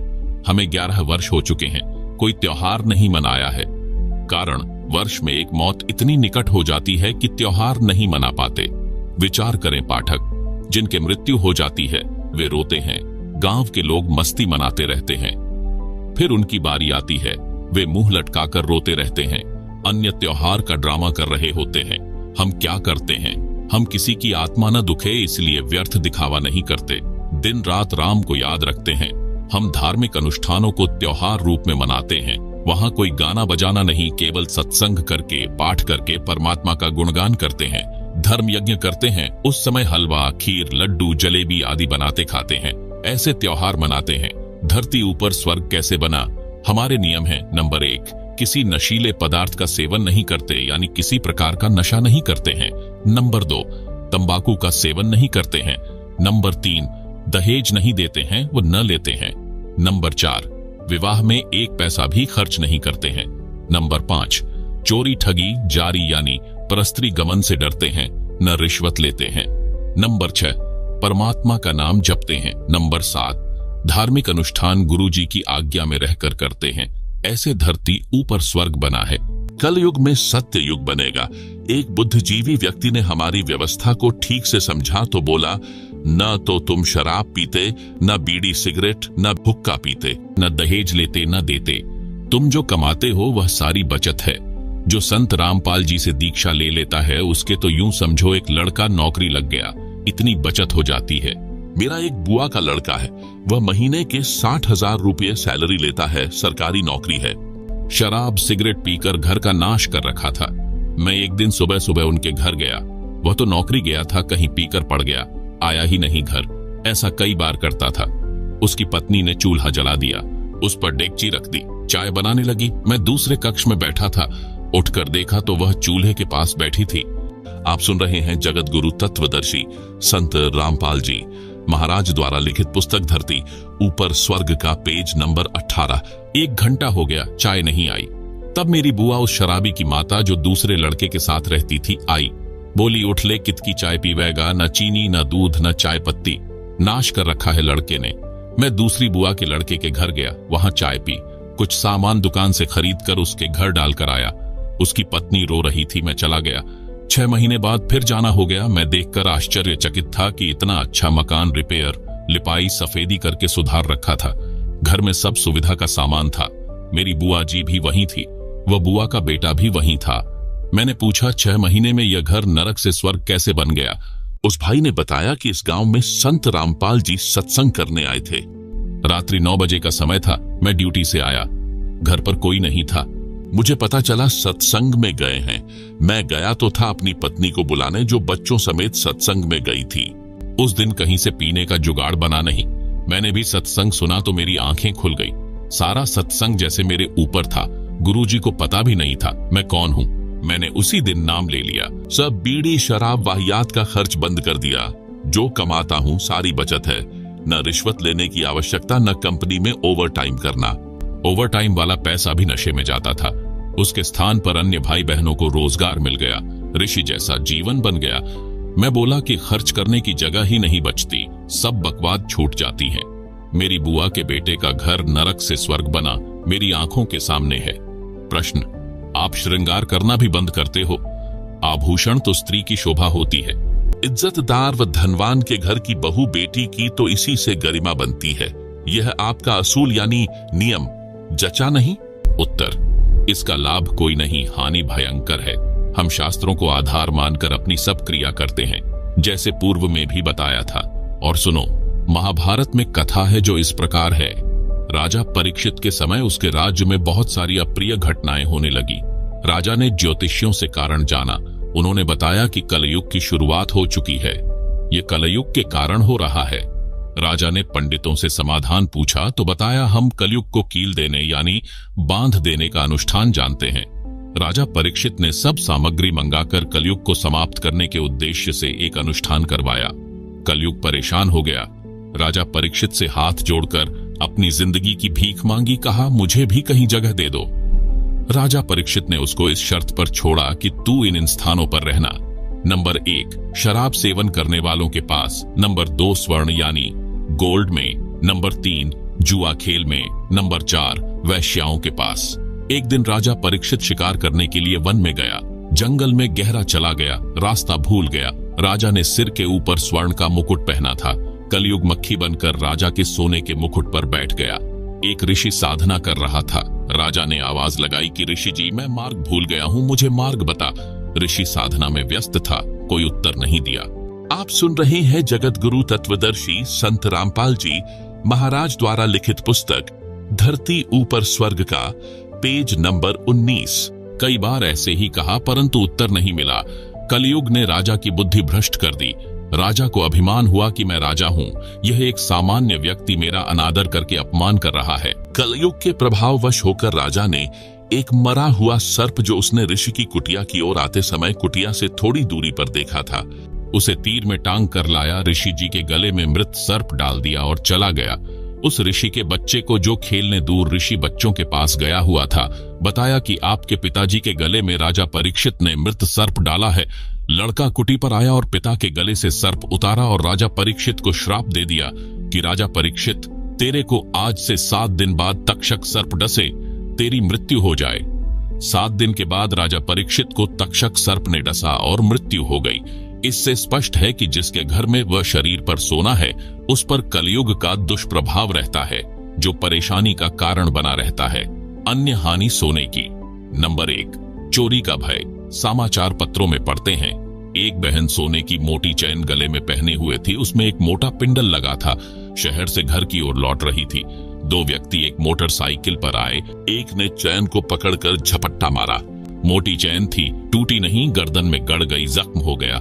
दूसरे ने कहा कि ले चाकू, गर्दन काट दे। यह सुनकर उस बहन ने हाथ जोड़कर जीवन की भीख मांगी। चैन निकाल कर दे दी। वे भाग गए। बहन मूर्छित होकर गिर गई। लोग इकट्ठे हो गए, अस्पताल में ले गए, इलाज करवाया, पुलिस बुलाई। जब वह बहन होश में आई तो चिल्लाई कि मारो न मुझे, चैन निकाल लो। फिर अचेत हो गई। जब ठीक हुई तब सारी घटना बताई। कर लो दिखावा। सोना जिसे धनवानों की बहू बेटियों की गरिमा बताकर नरक ढोते हैं, वही जान का झाड़ बन गई। गरिमा सड़क किनारे अचेत मिट्टी में पड़ी थी। आदमी उठाकर अस्पताल में ले गए। नहीं तो गर्दन से रक्त निकलता रहता, मर जाती। 30 वर्ष के आसपास आयु की बहन कानों में मोटे मोटे छल्ले यानी बाले पहने हुए थी। वे थे तो नकली परंतु असली लग रहे थे। वह ट्रेन के इंतजार में स्टेशन पर खड़ी थी। 2 झपट्टा मारों की नजर उस पर थी। जब रेलगाड़ी आई, गाड़ी में चढ़ने वालों की भीड़ बढ़ गई। वे दोनों उस खिड़की के पास आ गए जिसमें वह बहन चढ़ने के लिए खड़ी थी। भीड़ बहुत थी। बहन डिब्बे में प्रवेश कर गई। सीढ़ियों तक डिब्बा भरा था। गाड़ी 2 मिनट में चल पड़ी। उन दुष्टों ने एक एक कान का छल्ला पकड़ा, झटका मारा, कान फट गए। दोनों ट्रेन से कूद गए। गाड़ी ने स्पीड पकड़ी ही थी। वह बहन चिल्लाई। तब तक ट्रेन दूर जा चुकी थी। डिब्बे के व्यक्तियों ने गाड़ी की चैन खींची। लुटेरे तो जा चुके थे। उस बहन को अस्पताल में ले जाया गया, इलाज करवाया। तब उस बहन ने बताया कि ये कानों के बाले यानी छल्ले नकली थे। यह झूठी शान का दिखावा भी दुख का मूल मंत्र है। आप सुन रहे हैं जगत गुरु तत्वदर्शी संत रामपाल जी महाराज द्वारा लिखित पुस्तक धरती ऊपर स्वर्ग का पेज नंबर 20। सोने को त्याग देने का लाभ, न चोरी का डर, न झपट्टा मारों का भय। यदि सब जनता हमारे की तरह सादा जीवन जिए तो घर स्वर्ग बनेगा ही बनेगा। भारत देश विश्व के धनी देशों में प्रथम श्रेणी में खड़ा होगा। कारण, विश्व में प्रत्येक देशों की जीडीपी सोने से बनती है। जिस देश के खजाने में जितना अधिक सोना यानी गोल्ड होगा, उसकी जीडीपी उतनी ही अधिक होती है। अंग्रेज भारत पर राज करते थे। बहुत सारा सोना सस्ते में ले गए जो उनकी जीडीपी को ऊंचा बनाए हुए है। भारत के मंदिरों में सैकड़ों क्विंटल स्वर्ण रखा है जो किसी काम नहीं आता। अंधश्रद्धा के कारण रखा है। उसे सरकार के खजाने में जमा कराया जाए, सरकार मोल लेती है। भारत का रुपया अमेरिका के डॉलर के बराबर हो जाएगा। उस सोने की कीमत से धार्मिक अनुष्ठान करवाए जाए, गरीबों की मदद की जाए ताकि दानकर्ताओं को पुण्य मिले। पोहलोबाई की नसीहत। एक राजा ने भक्तनी पोहलोबाई के ज्ञान विचार सुने, बहुत प्रभावित हुआ। उस राजा की 3 रानियां थीं। राजा ने अपनी रानियों को पोहलोबाई के विषय में बताया। राजा ने कई बार पोहलोबाई भक्तनी की अपनी रानियों के सामने प्रशंसा की। अपने पति के मुख से अन्य स्त्री की प्रशंसा सुनकर रानियों को अच्छा नहीं लगा, परंतु कुछ बोल नहीं सकी। उन्होंने भक्तमती पोहलोबाई को देखने की इच्छा व्यक्त की। राजा ने पोहलोबाई को अपने घर पर सत्संग करने के लिए कहा तो पोहलोबाई ने सत्संग की तिथि तथा समय राजा को बता दिया। सत्संग के दिन रानियों ने अति सुंदर कीमती वस्त्र पहने तथा सब आभूषण पहने। अपनी सुंदरता दिखाने के लिए कोई कसर नहीं छोड़ी। रानियों ने सोचा था कि पोहलो बहुत सुंदर होगी। भक्तमती पोहलो राजा के घर आई। उसने खद्दर का मैला सा वस्त्र धारण कर रखा था। हाथ में माला थी, चेहरे का रंग भी साफ नहीं था। भक्तमती पोहलो को देखकर तीनों रानियां खिलखिलाकर हंसने लगी और बोली कि यह है वह पोहलो। हमने तो सोचा था कि बहुत सुंदर होगी। उनकी बात सुनकर भक्तमती पोहलोबाई ने कहा कि वस्त्र आभूषण तन की शोभा, यह तन कांचो भांडो। भक्ति बिना बनोगी कुतिया, राम भजो न रांडो। भावार्थ, सुंदर वस्त्र तथा आभूषण शरीर की शोभा बढ़ाते हैं। यह शरीर नाशवान है जैसे कच्चा घड़ा होता है। यह शरीर क्षणभंगुर है, न जाने किस कारण से, किस आयु में और कब कष्ट हो जाए, कोढ़ लग जाए। यदि भक्ति नहीं की तो अगले जन्म में कुतिया का जन्म पाओगी, फिर निवस्त्र भटकती फिरोगी। इसलिए कहा है रांडो अर्थात स्त्रियों भक्ति करो। रांड शब्द विधवा के लिए प्रयोग होता है, परंतु सामान्य रीति में स्त्रियां अपनी प्रिय सखियों को प्यार से संबोधित करने में यानी प्यार भरी गाली के साथ प्रयोग किया करती। अब शिक्षित होने पर यह शब्द प्रयोग नहीं होता। भक्तमती पोहलोबाई ने सत्संग सुनाया। कबीर परमेश्वर जी की साखियां सुनाई। कबीर, हरि के नाम बिना नारी कुतिया होए, गली गली भौंकत फिरे, टूक ना डाले कोय। कबीर, राम रटत कोड़ी भलो, चू चू पड़े जो चाम, सुंदर देही किस काम की, जा मुख नाही नाम। आप सुन रहे हैं जगत गुरु तत्वदर्शी संत रामपाल जी महाराज द्वारा लिखित पुस्तक धरती ऊपर स्वर्ग का पेज नंबर 21। कबीर, नहीं भरोसा देही का, विनश जाए छिन माही, श्वास उश्वास में नाम जपो और यत्न कुछ नाही। कबीर, श्वास उश्वास में नाम जपो, व्यर्था श्वास मत खो, न जाने इस श्वास का आवन हो के ना हुए। गरीब सर्व सोने की लंका थी, रावण से रणधीरम, एक पलक में राज्य गया, जम के पड़े जंजीरम। गरीब मर्द गर्द में मिल गए, रावण से रणधीरम, कंस केसी चाणूर से हिरणाकुश बलबीरम। गरीब तेरी क्या बुनियाद है, जीव जन्म धरि लेत, दास गरीब हरि नाम बिन खाली रह जा खेत। शब्दार्थ। कबीर परमेश्वर जी ने अध्यात्म का विधान बताया है। कहा है कि जो स्त्री भक्ति नहीं करती वह अगले जन्म में कुतिया का जीवन प्राप्त करके गली गली भौंकती फिरती है।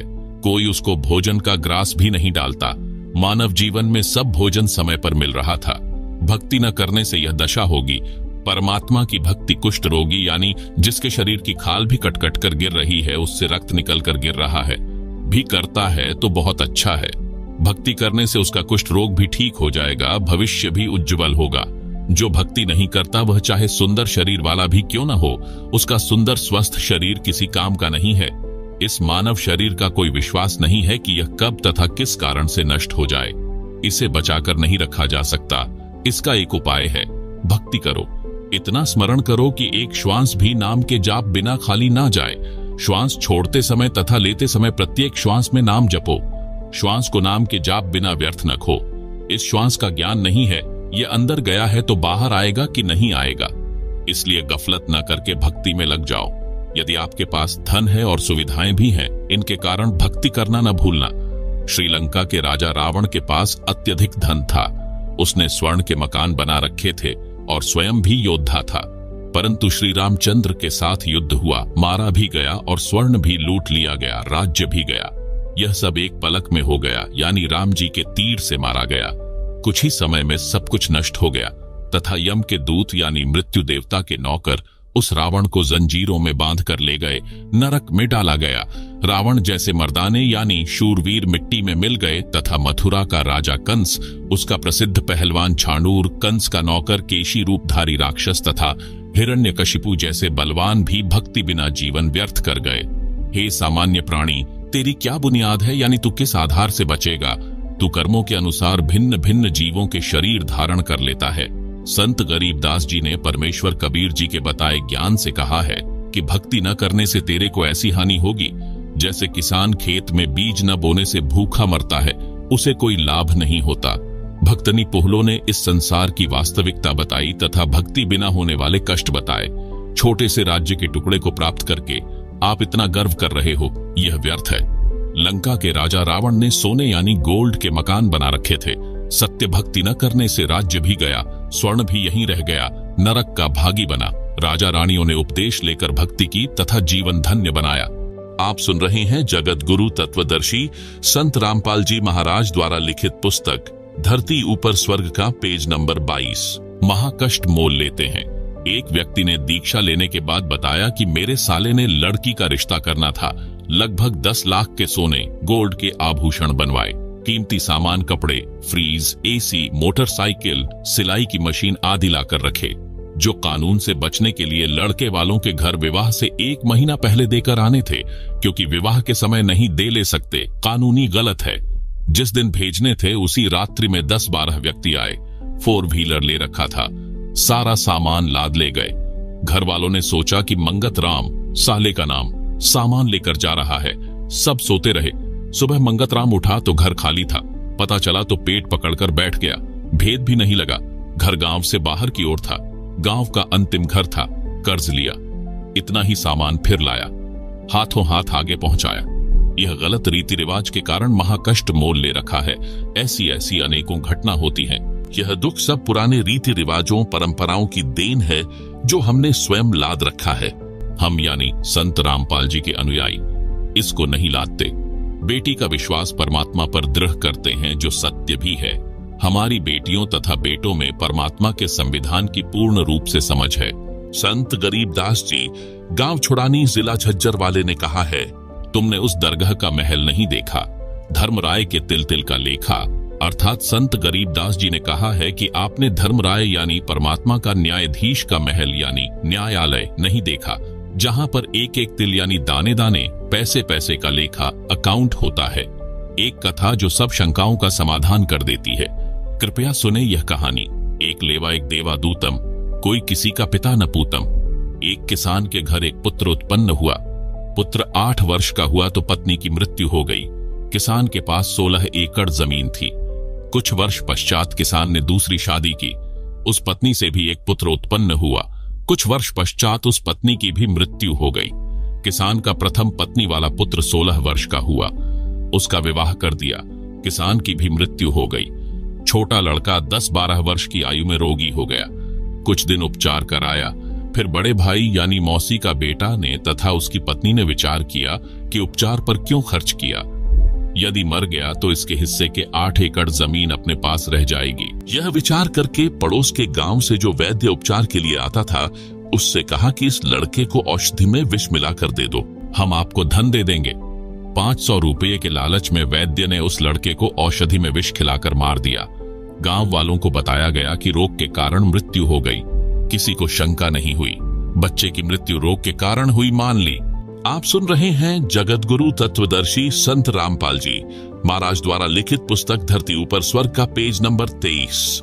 उस मौसी के बेटे की मृत्यु के 1 वर्ष पश्चात बड़े भाई को पुत्र प्राप्त हुआ। खुशी का ठिकाना नहीं रहा। बच्चे के जन्म की खुशी में जीवनवार यानी लंगर किया। पूरे गांव में मिठाई बांटी गई। उसके पश्चात कोई संतान नहीं हुई। इकलौते पुत्र को प्रेम से पाला, अच्छा घी दूध दही खिला पिलाकर हष्ट पुष्ट कर दिया। 16 वर्ष की आयु में विवाह कर दिया। उस समय बाल विवाह को गर्व की बात माना जाता था। वह लड़का रोगी हो गया। वैद्य पर वैद्य बुलाए, महंगे से महंगी औषधि खिलाई, परंतु व्यर्थ रहा। उस समय 1 महीने में 1-1 हजार की औषधि खिलाई गई। हीरा तथा मोती भस्म भी औषधि में मिलाकर लड़के को खिलाया गया, जिस कारण से 8 एकड़ जमीन भी बेचनी पड़ी। परंतु रोग घटने की बजाय बढ़ता ही चला गया और अंतिम दिन आ गया। लड़के का पिता चिंतित अवस्था में पुत्र के पास बैठा था। उसी समय लड़का बोला, भाई साहब एक काम कर। पिता ने कहा कि बेटा मैं तेरा पिता हूं। लड़का बोला कि मैं तेरा वह भाई हूं जिसको आपने विष देकर मरवाया था। मैं ही अपना बदला लेने आपके पुत्र रूप में जन्मा हूं। उस लड़के की माताजी भी वहीं विराजमान थी। लड़का बोला कि 8 एकड़ जमीन मेरे हिस्से की थी, वह मैंने वसूल कर ली है। अब केवल कफन तथा लकड़ियों का हिसाब शेष है, उसकी तैयारी करो। यह बात सुनकर पिता उर्फ भाई का मुख फटा का फटा रह गया। अपने किए पर दोनों पति पत्नी ने पश्चाताप किया। परमात्मा का विधान अटल है। बड़े भाई ने पुत्र रूप में जन्मे छोटे भाई से प्रश्न किया कि हमने लालच में आकर जो पाप किया, हमें तो परमात्मा ने फल दे दिया। जिस उद्देश्य के लिए आपकी जान ली थी वह 8 एकड़ जमीन गई तथा अन्य संतान है नहीं। यह शेष जमीन कोई और ही लेगा। हमारा तो नाश हुआ सो हुआ, यह तो होना ही चाहिए था। परमात्मा ने न्याय किया। परंतु जो लड़की आपकी पत्नी रूप में आई है, इसने कौन सा अपराध किया है जिस कारण से यह सती प्रथा के तहत आपके साथ जिंदा जलाई जाएगी? इसके साथ भगवान ने अन्याय किया है। छोटा भाई उर्फ पुत्र बोला कि मेरी मृत्यु के 2 वर्ष पश्चात वह वैद्य मर गया था जिसने मुझे 500 रुपये के लालच में विष देकर मारा था। यह पत्नी वही वैद्य यानी डॉक्टर वाली आत्मा है। इसको वह फल मिलेगा, जिंदा जलाई जाएगी। उस समय सती प्रथा जोरों पर थी। पति की मृत्यु के पश्चात पत्नी को जिंदा उसी चिता में जलाया जाता था। प्रिय पाठकों, विचार करो, परमात्मा की दृष्टि से कुछ नहीं छुपा है।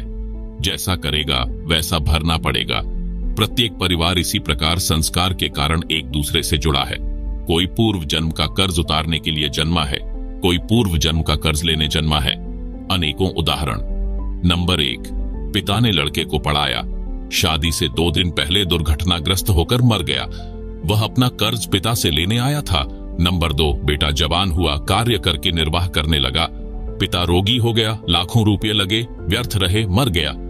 यह पिता पिछले जन्म का कर्ज लेने आया था, कुछ देने आया था। नंबर 3, लड़की का विवाह किया, 2 वर्ष पश्चात लड़की मर गई, बहुत दहेज दिया था। वह दामाद पूर्व जन्म के ऋण के बदले में लड़की भी ले गया और धन भी। वर्तमान में जो किसी के साथ धोखा करके धन हड़प लेते हैं, वह धन अगले जन्म में दामाद बनकर वसूलेगा। परमात्मा का अटल विधान है, बुद्धिमान को संकेत ही पर्याप्त है। आप सुन रही हैं जगतगुरु तत्वदर्शी संत रामपाल जी महाराज द्वारा लिखित पुस्तक धरती ऊपर स्वर्ग का पेज नंबर 24। उपरोक्त केवल कथा नहीं है, यह हकीकत है। कोई यह कहता है कि यह तो डराने के लिए कथा बनाई, किसने देखा है क्या होगा। जैसे चोर को भद्र पुरुष समझाते हैं कि भाई चोरी मत किया कर, जब पकड़ा जाएगा तो पहले तो जनता पिटाई करेगी, फिर पुलिस पीटेगी और जेल में भी कष्ट उठाना पड़ेगा। यदि कोई कहे कि यह तो चोर को डराने के लिए कहा है, किसने देखा है कि आगे क्या होता है। विचार करें कि चोर को सच्चाई से अवगत करवाकर डराया है और सच्चाई भी है। यदि चोर सच्चाई से डरकर चोरी करना त्याग देगा तो उसकी भलाई है। यदि कहेगा कि किसने देखा है, आगे क्या होता है देखा जाएगा, उसके साथ वह सब गुजरेगी जो पहले बताई गई थी। इसी प्रकार जो उपरोक्त कथा को केवल समझाने डराने के लिए ही मानेगा तो उसका दुर्भाग्य होगा। इसको इतनी ही सत्य समझना जैसे चोर को सतर्क किया है। लेखक ने यह कथा सन 1978 में एक पशुओं के डॉक्टर से सुनी थी, जो किसान के 2 पुत्रों वाली कथा ऊपर बताई है। वह इस कथा को अपने पास बैठने वाले को अवश्य सुनाता था, परंतु अमल कतई नहीं करता था। 10 रुपये की दवाई देकर 4 डिस्टिल्ड वाटर के इंजेक्शन लगाकर 200-300 रुपये वसूलता था। फिर शाम को मिलता तो अपने कारनामे भी बताता था कि यदि कम रुपये लूंगा तो भैंस वाला यह समझेगा कि अच्छी दवाई नहीं दी। भैंस को स्वस्थ तो 10 रुपये की दवाई से ही हो जाना था। विचार करें कि ऐसे व्यक्तियों की कथनी और करनी में अंतर है, तो उनके द्वारा सुनाई इन कथाओं का अन्य पर कैसे प्रभाव होगा। गरीब करनी तज कथनी कठे, अज्ञानी दिन रात, कुत्ते ज्यों भौंकत फिरे, सुनी सुनाई बात। संत गरीबदास जी ने कहा है कि जो ज्ञान की बातों के अनुसार क्रिया नहीं करते, जो अन्य को सुनते हैं, वे अज्ञानी व्यर्थ में कुत्ते की तरह सुनी सुनाई बातें बकते रहते हैं। ये बातें कहन सुनन की नहीं है, कर पाड़ने की है, यानी इन पर अमल करना चाहिए। परमात्मा के विधान को समझकर निर्मल जीवन यापन करें। जीवन की राह को कांटों रहित बनाएं। परंपराओं का भार कम करो।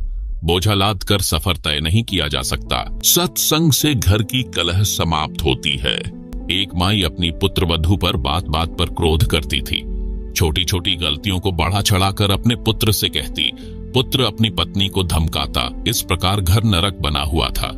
पुत्र वधू अपनी सासू माँ से कभी कभी कहती थी कि आप सत्संग जाया करो। अपनी पड़ोसन भी जाती है। सासू माँ बोली कि सत्संग में तो आई गई, यानी बदचलन स्त्रियां जाती हैं जिनका संसार में सम्मान नहीं होता, जो अच्छे कुल की नहीं है। हम खानदानी हैं, हमारा क्या काम सत्संग में। ऐसे पुत्र वधू ने कई बार कोशिश की, परंतु माई मानने को तैयार नहीं होती। एक दिन गांव की स्त्री किसी कार्यवश उनके घर आई तो सास अपनी पुत्र वधू को गालियां दे रही थी, धमका रही थी कि आने दे तेरे खसम को, आज तेरी खाल उतरवाऊंगी। बात क्या थी कि गिलास में चाय रखी थी, जो सास के लिए डालकर पुत्र वधू बच्चे को लेने अंदर चली गई थी, जो सोया था, जागने पर रो रहा था। आप सुन रहे हैं जगत गुरु तत्वदर्शी संत रामपाल जी महाराज द्वारा लिखित पुस्तक धरती ऊपर स्वर्ग का पेज नंबर 25। उस बच्चे को उठाकर लाने में 1 मिनट भी नहीं लगी थी कि इसी बीच में कुत्ता आया और चाय के गिलास में जीभ मारने लगा। गिलास गिर गया, चाय पृथ्वी पर बिखर गई। सासू माँ आंगन में उस गिलास से मात्र 20 फुट की दूरी पर चारपाई पर बैठी थी। हट्टी कट्टी थी, खेतों में सैर करके आती थी, परंतु काम के हाथ नहीं लगाती थी। इसी बात पर कलह कर रही थी। गांव के दूसरे मोहल्ले से आई माई सत्संग में जाती थी। सब बात सुनकर उसने भतेरी, उस सास का नाम भतेरी था, से कहा कि आप सत्संग में चला करो। उसका वही उत्तर था। उस सत्संग वाली भक्तमती ने बहुत देर सत्संग में सुनी बातें बताई, परंतु भतेरी मानने को तैयार नहीं थी। भतेरी की दूसरी बहन उसी गांव में दूसरे मोहल्ले में विवाह रखी थी, जिस पानने की वह सत्संग वाली माई जानकी थी। भतेरी की बहन का नाम दया कौर था। जानकी ने जाकर दया कौर से बताया कि तेरी बहन भतेरी ने तो घर का नरक बना रखा है, बिना बात की लड़ाई करती है। मैं कल किसी कामवश गई थी, एक चाय का गिलास कुत्ते ने गिरा दिया, उसी का महाभारत बना रखा था। दया कौर भी जानकी के कहने से सत्संग सुनने गई थी और दीक्षा ले ली थी। जानकी ने कहा कि उसको जैसे तैसे एक बार सत्संग में ले चल। जब तक संतों के विचार सुनने को नहीं मिलते तो व्यक्ति व्यर्थ की टेंशन यानी चिंता स्वयं रखता है तथा घर के सदस्यों को भी चिंता में रखता है। दया कौर अगले दिन अपनी बहन के घर गई। किसी बहाने भतेरी को अपने घर ले गई।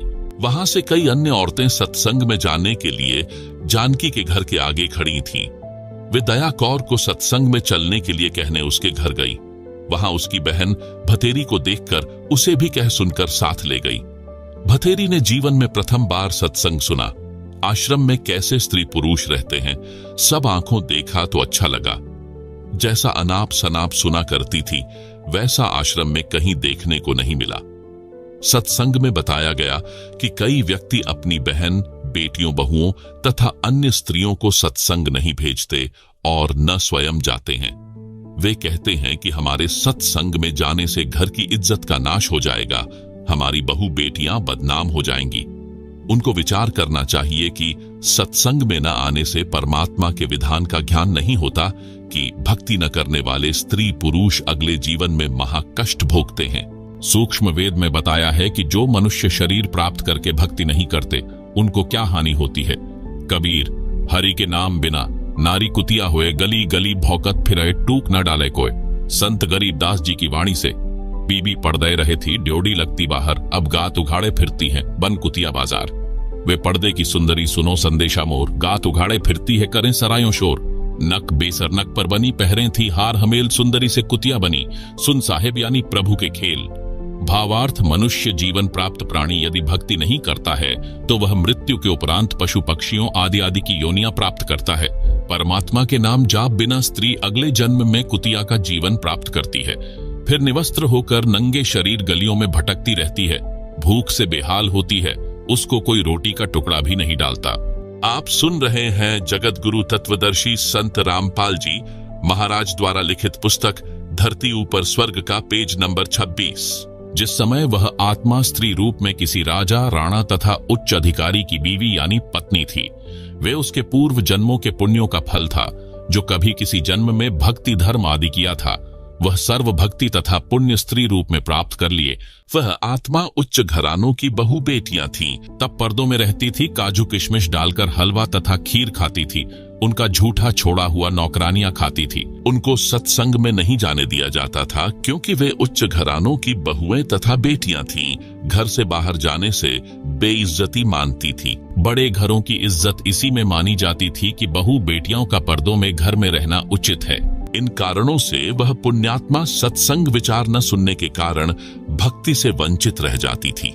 उस मानव शरीर में वह स्त्री गले में 9-9 लाख रुपये के हमेल यानी हार पहनती थी, नाक में सोने की नाक पहनती थी, उसी हार सिंगार में अपना जीवन धन्य मानती थी। भक्ति न करने से वे अब कुतिया का जीवन प्राप्त करके नंगे शरीर गलियों में एक एक टुकड़े के लिए तरस रही होती है। शहर में पहले सराय यानी धर्मशाला होती थी, यात्री रात्रि में उनमें रुकते थे, सुबह भोजन खाकर प्रस्थान करते थे।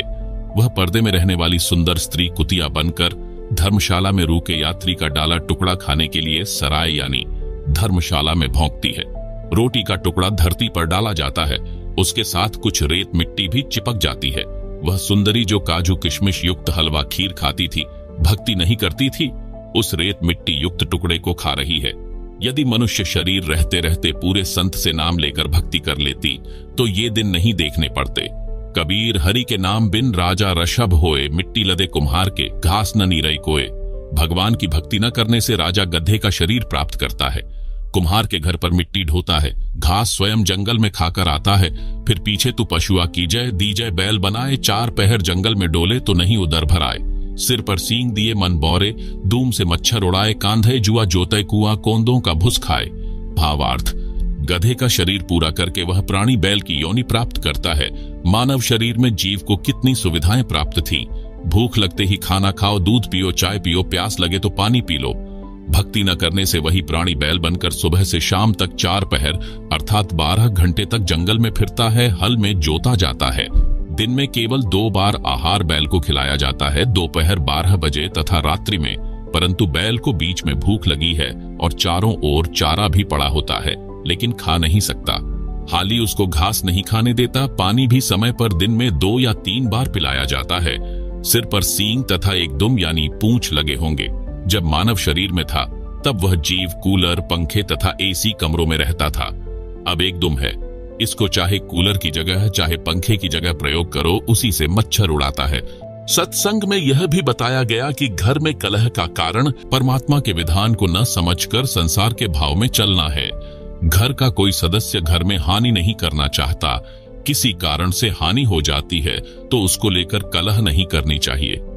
आप सुन रहे हैं जगत गुरु तत्वदर्शी संत रामपाल जी महाराज द्वारा लिखित पुस्तक धरती ऊपर स्वर्ग का पेज नंबर 27।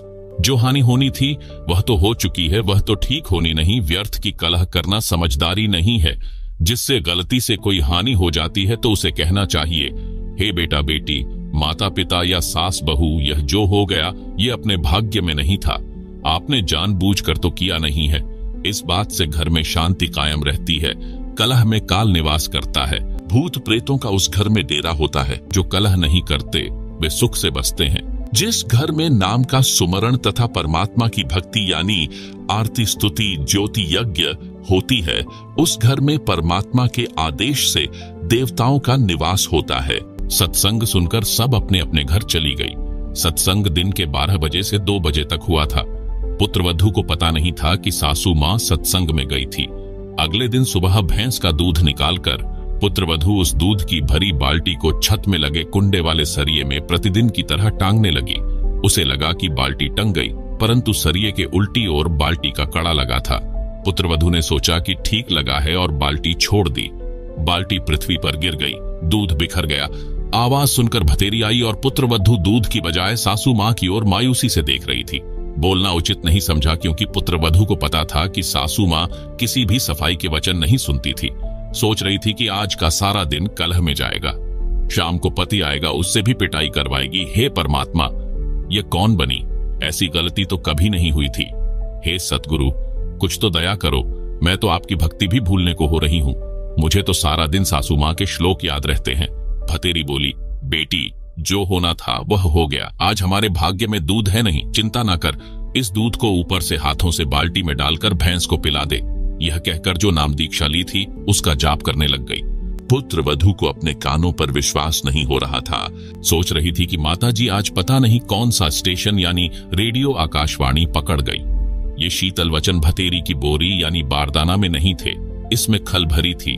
आसपास से निकलती थी, तब भी बड़बड़ की झल निकलती थी। पुत्रवधू का नाम निशा था। वह सोच रही थी कि निशा, आज रात्रि में तेरी बुरी होगी दशा। निशा की सोच थी कि मेरे पति को बताएगी। वह माता की बात सुनकर मेरी कुछ नहीं सुनता, अच्छी बुरी कहेगा, सारा दिन और रात्रि रोने में जाएगी। निशा ने धरती पर पड़ा दूध बाल्टी में डालकर भैंस को पिला दिया। बाल्टी धोकर रख दी। भतेरी आई और बोली कि बेटी, रोटी खा ले, चिंता मत कर। बेटी, मैं कल मेरी बहन दया कौर के साथ दिन में सत्संग में गई थी। मेरी तो आंखें खुल गईं। मैं तो बहुत कलहारी बनी हुई थी। बेटी, हो सके तो क्षमा कर देना। पीछे हुआ सो हुआ, आगे से अपनी बेटी को पलकों पर रखूंगी। मेरी असली बेटी तो तू है, जन्मी बेटी तो अगलों की थी। वह चली गई, अपना दुख सुख साझा है। मेरी तो एक दिन के सत्संग ने ही आंखें खोल दी। बेटी, अगले रविवार को आप भी चलना, मैं भी चलूंगी। धीरे धीरे बेटे यानी निशा के पति को भी ले चलेंगे। लड़के ने भी दीक्षा ले ली। घर स्वर्ग बन गया। आप सुन रहे हैं जगत गुरु तत्वदर्शी संत रामपाल जी महाराज द्वारा लिखित पुस्तक धरती ऊपर स्वर्ग का पेज नंबर 28। विवेचन। इस पुस्तिका में सर्वप्रथम बताया गया है कि कर्म से सुख व कर्म से दुख होता है। पूर्व के जन्मों में किए अच्छे बुरे कर्मों के कारण सुख यानी स्वर्ग तथा दुख यानी नरक होता है। दुख का कारण पाप होता है। जैसे पैर में कांटा लग जाता है तो पीड़ा होती है। पीड़ा कांटे के कारण होती है। यदि कांटा निकाल दिया जाए तो दर्द बंद हो जाता है, क्योंकि दुख कांटे के कारण था। इसी प्रकार पूर्ण परमात्मा कबीर जी की भक्ति करने से पाप नाश यानी समाप्त हो जाता है। जीव सुखी हो जाता है। वह भक्ति करने की विधि व मंत्र दास के पास हैं, जिससे आपको परमात्मा सुखी कर देगा। साधक का पाप नष्ट हो जाएगा, घर स्वर्ग बन जाएगा। वेदों में प्रमाण। वेद भी इस बात के गवाह हैं। प्रमाण के लिए यजुर्वेद अध्याय 8 के मंत्र 13 की फोटोकॉपी दी गई है, जिसे आप पुस्तक में देख व पढ़ सकते हैं, जिसका अनुवाद आर्य समाज प्रवर्तक महर्षि दयानंद सरस्वती जी द्वारा किया गया है। अनुवादक ने परमात्मा को सबका उपकारक मित्र कहा है। वास्तव में सच्चा साथी परमात्मा ही है। जिंदे जी भी साथी, मृत्यु के बाद भी मित्र रहता है। इस संसार के सब नाते यहीं तक हैं। इस वेद मंत्र में स्पष्ट है कि अपने भक्त भक्तमति के एनसह यानी घोर से घोर पाप को भी परमात्मा नाश यानी खत्म कर देता है, जिससे सुख प्राप्त होता है। भक्ति करने से दुख समाप्त हो जाते हैं, कार्य सिद्ध होते हैं। जैसे पहले जमाने में हाथ से चक्की चलाते, हाथ से पशुओं का चारा यानी सानी काटते थे। अब बिजली से चलने वाली चक्की है तथा बिजली से चलने वाले गंडा से यानी मशीन से सानी यानी चारा काटते हैं। कितना आसान हो गया। इसी प्रकार परमात्मा कबीर जी यानी परम अक्षर ब्रह्म की भक्ति करने से भक्त भक्तमति के सब कार्य आसान हो जाते हैं। घर स्वर्ग बन जाता है। जन्म मृत्यु का चक्र सदा के लिए समाप्त हो जाता है। आप सुन रहे हैं जगत गुरु तत्वदर्शी संत रामपाल जी महाराज द्वारा लिखित पुस्तक धरती ऊपर स्वर्ग का पेज नंबर 29। प्रश्न, मृत्यु भोज के विषय में आपके क्या विचार हैं? उत्तर, यह व्यर्थ है, हम नहीं करते। अब तो बुद्धिमान मानव समाज भी इस पर प्रतिबंध लगाने लगा है। कबीर साहिब जी की वाणी में बताया है कि कबीर जीवित बाप गेल लट्ठम लट्ठा मुंह ये गंग पहुंचावे, अर्थात अपने पिता व माता जी के साथ जिंदे जी को उलट सुलट बोलते हैं। सब नहीं, अधिकतर मरने के पश्चात उसकी जली हुई हड्डियों को राख समेत उठाकर पुरोहित के माध्यम से गंगा के जल में प्रवाह करने जाते हैं। फिर उसका काज यानी मृत्यु भोज करते हैं। वह व्यर्थ है। अपने माता पिता को जीवित रहते खिलाओ पिलाओ, अच्छा कपड़ा पहनाओ, प्यार दो। यदि धर्म यज्ञ करना है तो उसके जीवित रहते शास्त्रानुसार कराओ, गुरु बनाओ, मानव जीवन सफल होगा। कबीर, गुरु बिन माला फेरते, गुरु बिन देते दान, गुरु बिन दोनों निष्फल हैं, पूछो वेद पुराण। कबीर रामकृष्ण से कौन बड़ा, उन्होंने भी गुरु कीन्ह, तीन लोक के वे धनी, गुरु आगे आधीन, अर्थात गुरु बनाए बिना दान करना, नाम जाप करना व्यर्थ है। आप हिंदू जन श्री कृष्ण जी व श्री रामचंद्र जी से बड़ा किसी को नहीं मानते, उन्होंने भी गुरु बनाए। श्री राम जी ने वशिष्ठ ऋषि को गुरु बनाया तथा श्री कृष्ण जी ने ऋषि दुर्वासा जी को गुरु बनाया। ऋषि संदीपनी जी श्री कृष्ण जी के अक्षर गुरु यानी शिक्षक थे। ऋषि दुर्वासा आध्यात्म के गुरु थे। क्या आप राम व कृष्ण जी से बड़े हो जो गुरु नहीं बनाते हो?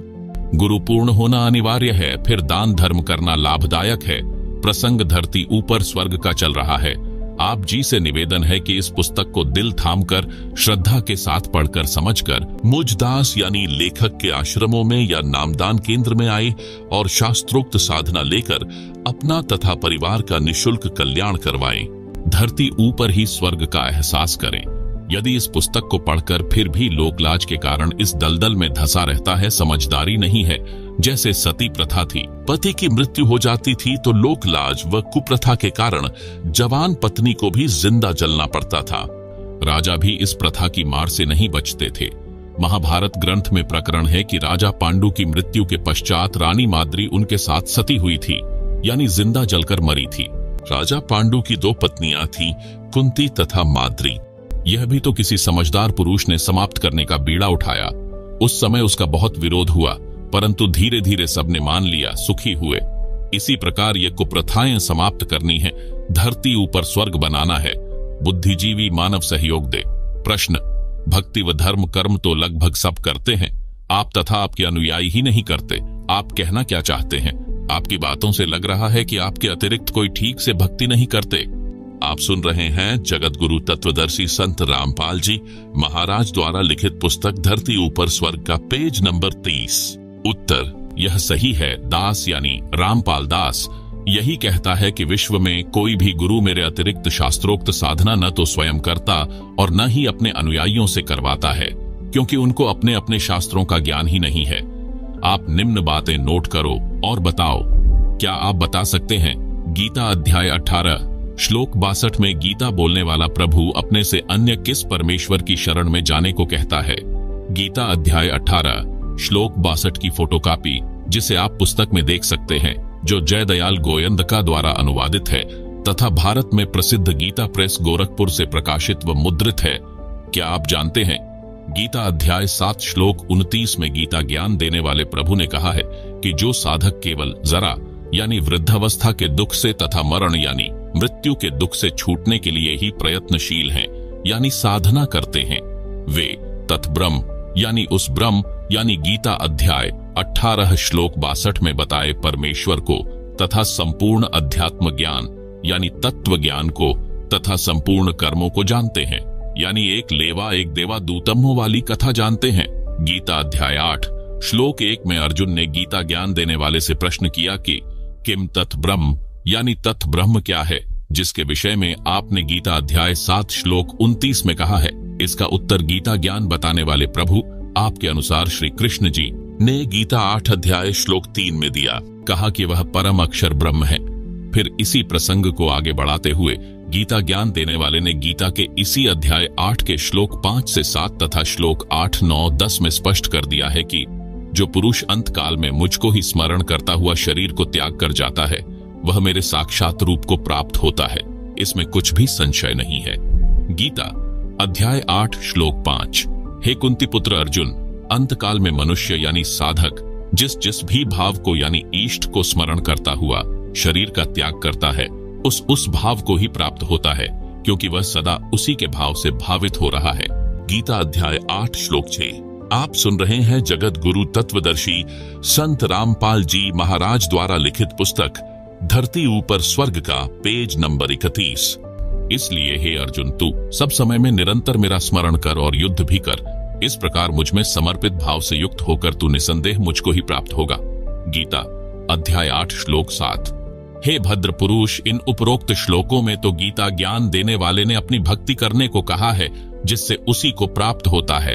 फिर गीता अध्याय 8 के ही श्लोक 8, 9, 10 में उस परम अक्षर ब्रह्म की भक्ति करने को कहा, जिसके विषय में ऊपर बताया है।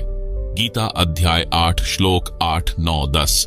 हे पार्थ, परमेश्वर के यानी परम अक्षर ब्रह्म के अभ्यास रूप योग से युक्त दूसरी ओर न जाने वाले चित्त से निरंतर चिंतन करता हुआ मनुष्य परम दिव्य परमेश्वर यानी परम अक्षर ब्रह्म को ही प्राप्त होता है। गीता अध्याय 8 श्लोक 8। श्रीमान जी, ध्यान देना, इस श्लोक 9 में गीता बोलने वाले प्रभु आपके अनुसार श्री कृष्ण जी ने यह भी स्पष्ट कर दिया है कि वही सर्वस्य धातारम यानी सबका धारण पोषण करने वाला है, जो इस प्रकार है, जो अनादि सबके नियंता, सूक्ष्म से अति सूक्ष्म सबके धारण पोषण करने वाले, अचिंत्य स्वरूप, सूर्य के सदृश प्रकाशमान, अज्ञान से अति परे शुद्ध सच्चिदानंद घन परमेश्वर का स्मरण करता है। गीता अध्याय 8 श्लोक 9। वह भक्ति युक्त पुरुष अंतकाल में योग बल से यानी भक्ति की शक्ति से प्राणों यानी श्वासों को भ्रुकुटी के मध्य में अच्छी तरह स्थापित करके फिर निश्चल मन से स्मरण करता हुआ उस यानी मेरे से दूसरे दिव्य पुरुष यानी परम अक्षर ब्रह्म यानी परमेश्वर को ही प्राप्त होता है। हे जेंटलमैन, क्या आपको व आपके धर्म गुरुओं को उस परमेश्वर परम अक्षर ब्रह्म का पता है? वह कौन है जिसकी शरण में जाने से परम शांति तथा सनातन परम धाम यानी सत्यलोक प्राप्त होता है? जेंटलमैन ने कहा, कभी सुना ही नहीं। गीता नित्य पढ़ता हूँ, आज आंखें खुली हैं। गीता अध्याय 7 श्लोक 29। गीता अध्याय 8 श्लोक 1, 3, 5, 6, 7, 8, 9, 10। उपरोक्त गीता के सर्व श्लोकों की फोटोकॉपी पुस्तक के पेज नंबर 31 से 34 में दी गई है, जिसे आप पुस्तक में देख सकते हैं। आप सुन रहे हैं जगत गुरु तत्वदर्शी संत रामपाल जी महाराज द्वारा लिखित पुस्तक धरती ऊपर स्वर्ग का पेज नंबर 35। गीता बोलने वाला नाशवान है, परम अक्षर ब्रह्म अविनाशी है। प्रमाण के लिए गीता अध्याय 4 श्लोक 5, अध्याय 2 श्लोक 12, अध्याय 10 श्लोक 2 में पढ़ें, जिनमें गीता ज्ञानदाता ने अपना जन्म मृत्यु होना स्वीकारा है, तथा गीता अध्याय 2 श्लोक 17 में तथा अध्याय 15 के श्लोक 17 में अपने से अन्य यानी परम अक्षर ब्रह्म यानी परमेश्वर को अविनाशी बताया है। गीता अध्याय 18 श्लोक 62 में उसी की शरण में जाने को गीता बोलने वाले आपके अनुसार श्री विष्णु जी ने कहा है। वह परमेश्वर यानी परम अक्षर ब्रह्म कौन है, कैसा है, उसकी शरण कैसे प्राप्त होती है? जानने के लिए पृष्ठ नंबर 48 पर लिखे फोन नंबरों पर SMS करके पुस्तकें मंगाकर पढ़ें। गीता अध्याय 2 श्लोक 12, गीता अध्याय 4 श्लोक 5, गीता अध्याय 10 श्लोक 2, गीता अध्याय 2 श्लोक 17, गीता अध्याय 15 श्लोक 17। उपरोक्त गीता के सर्व श्लोकों की फोटोकॉपी पुस्तक में दी गई है, जिसे आप पुस्तक में देख सकते हैं। आप सुन रहे हैं जगत गुरु तत्वदर्शी संत रामपाल जी महाराज द्वारा लिखित पुस्तक धरती ऊपर स्वर्ग का पेज नंबर 37। गूढ़ रहस्य गीता का। हे भद्र पुरुष, हिंदू धर्म के धर्म गुरुओं को वेदों व श्रीमद् भगवत गीता का कख का भी ज्ञान नहीं है। न ऋषियों महर्षियों को ज्ञान था। सर्व धर्मों का, धर्म ग्रंथों का ज्ञान मेरे गुरुदेव स्वामी रामदेवानंद जी महाराज जी के आशीर्वाद से मुझे है। गुरुदेव जी की कृपा से गीता के गूढ़ रहस्यों को ठीक से समझा है। मेरे को मूल ज्ञान यानी तत्व ज्ञान प्राप्त हुआ है, जिसे सूक्ष्म वेद भी कहा है, जिसके कारण सर्व धर्म शास्त्रों को यथारूप में जानना सरल हो गया है। हिंदू धर्म गुरुओं को तत्व ज्ञान नहीं था, इसलिए अर्थों के अनर्थ कर रखे हैं। प्रमाण देता हूँ, ध्यान व धीरज के साथ सुने व देखें। गीता अध्याय 4 श्लोक 32 में कहा है, पहले गीता प्रेस गोरखपुर से प्रकाशित तथा मुद्रित श्री जय दयाल गोयंदका जी द्वारा अनुवादित गीता में दिखाता हूँ, जो उन्होंने अड़ंगा अनुवाद किया है। कृपया देखो गीता अध्याय 4 श्लोक 32 की फोटोकॉपी, जिसे आप पुस्तक में देख सकते हैं। एवं बहुविधा यज्ञः वितता ब्रह्मणः मुख्य कर्मजान विदितान सर्वान एवं ज्ञात्वा विमोक्ष्यसे। इस अनुवाद में कई शब्दों के अर्थ गलत किए हैं। ब्रह्मणः का अर्थ वेद की तथा मुख्य का अर्थ वाणी में किया है, जो गलत है। गीता अध्याय 17 श्लोक 23 में भी ब्रह्मणः शब्द है, वहां इसी अनुवादक ने अर्थ ठीक किया है। ब्रह्मणः का अर्थ सच्चिदानंद घन ब्रह्म किया है। यदि गीता अध्याय 4 श्लोक 32 में ब्रह्मणः का अर्थ सच्चिदानंद घन ब्रह्म किया जाए तो सही सरलार्थ हो जाता है, जो इस प्रकार बनता है। परमेश्वर सबसे ऊपर के लोक में निवास करता है, वहां से चलकर पृथ्वी पर आता है। यथार्थ अध्यात्म ज्ञान यानी तत्व ज्ञान अपने मुख कमल से बोली वाणी में बताता है। एवं यानी इस प्रकार, बहुविधा यानी बहुत प्रकार के, यज्ञ यानी धार्मिक अनुष्ठानों यानी यज्ञों पूजाओं यानी का ज्ञान, ब्रह्मणा यानी सच्चिदानंद घन ब्रह्म यानी परम अक्षर ब्रह्म के मुख्य यानी मुख से उच्चारित वाणी में यानी तत्व ज्ञान में विस्तार से कहा है। उन सब को कार्य करते करते किया जा सकता है, ऐसा जान।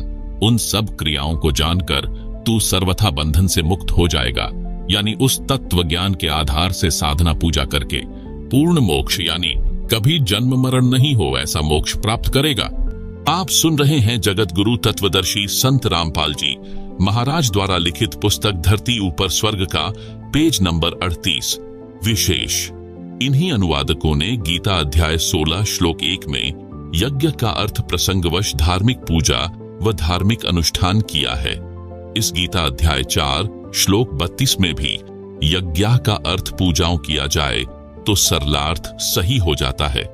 अनुवादक ने यज्ञ का अर्थ यज्ञ किया है, यहां धार्मिक पूजाओं व अनुष्ठानों करना चाहिए। गीता अध्याय 4 श्लोक 34 का इन्हीं अनुवादकों ने अनुवाद ठीक किया है, जिसमें कहा है कि उस तत्व ज्ञान को तू तत्वदर्शी ज्ञानियों के पास जाकर समझ। उनको भली भांति दंडवत प्रणाम करने से, उनकी सेवा करने से और कपट छोड़कर सरलता पूर्वक प्रश्न करने से वे परमात्म तत्व को भली भांति जानने वाले ज्ञानी महात्मा तुझे उस तत्व ज्ञान का उपदेश करेंगे। गीता अध्याय 4 श्लोक 34। कृपया देखें गीता अध्याय 17 श्लोक 23 की फोटोकॉपी, जिसमें ब्रह्मणः का अर्थ सच्चिदानंद घन ब्रह्म किया है, जिसे आप पुस्तक में देख सकते हैं। विशेष इससे यह स्पष्ट है कि वह तत्व ज्ञान श्रीमद् भगवत गीता में नहीं है। यदि होता तो गीता बोलने वाला कह देता कि उस अध्याय में बोला है, वहां पढ़ ले। दूसरी बात यह स्पष्ट हो जाती है कि उस तत्व ज्ञान यानी सूक्ष्म वेद को स्वयं परम अक्षर ब्रह्म यानी परमेश्वर अपने मुख कमल से बोलता है। उस तत्व ज्ञान बताने वाले तत्वदर्शी संत महात्मा की पहचान गीता अध्याय 15 श्लोक 1 में बताई है। कहा है, आदि पुरुष परमेश्वर जिसकी मूल है, उस ऊपर को मूल वाले, नीचे को शाखा वाले, जिस संसार रूप पीपल के वृक्ष को अविनाशी कहते हैं यानी माना जाता है, उसके सब भागों को जो तत्व से जानता है, वह वेद के तात्पर्य को जानने वाला वेदवित यानी तत्वदर्शी संत है। परमेश्वर कबीर जी सबसे ऊपर के लोक सत्यलोक से सशरीर चलकर पृथ्वी पर आए। अपने मुख से वाणी बोली जो सूक्ष्म वेद यानी तत्व ज्ञान है। उसमें कहा है, कबीर अक्षर पुरुष एक पेड़ है, क्षर पुरुष यानी निरंजन वाकी डार, तीनों देवा शाखा हैं, पात रूप संसार। आप सुन रहे हैं जगत गुरु तत्वदर्शी संत रामपाल जी महाराज द्वारा लिखित पुस्तक धरती ऊपर स्वर्ग का पेज नंबर 39। अर्थात इस संसार रूपी वृक्ष का जो भाग धरती से ऊपर होता है, वह तना तो अक्षर पुरुष है। उसकी एक डार क्षर पुरुष जानो। उस क्षर पुरुष रूप डार पर लगी तीनों देवताओं यानी रजगुण ब्रह्मा, सतगुण विष्णु तथा तमगुण शिव रूप शाखा जानो। उन शाखाओं पर लगे पत्तों को संसार के प्राणी जानो। गीता अध्याय 15 श्लोक 1 से 3 का यह सारांश है। इससे यह स्वसिद्ध है कि कबीर जी सच्चिदानंद घन ब्रह्म यानी परम अक्षर ब्रह्म हैं।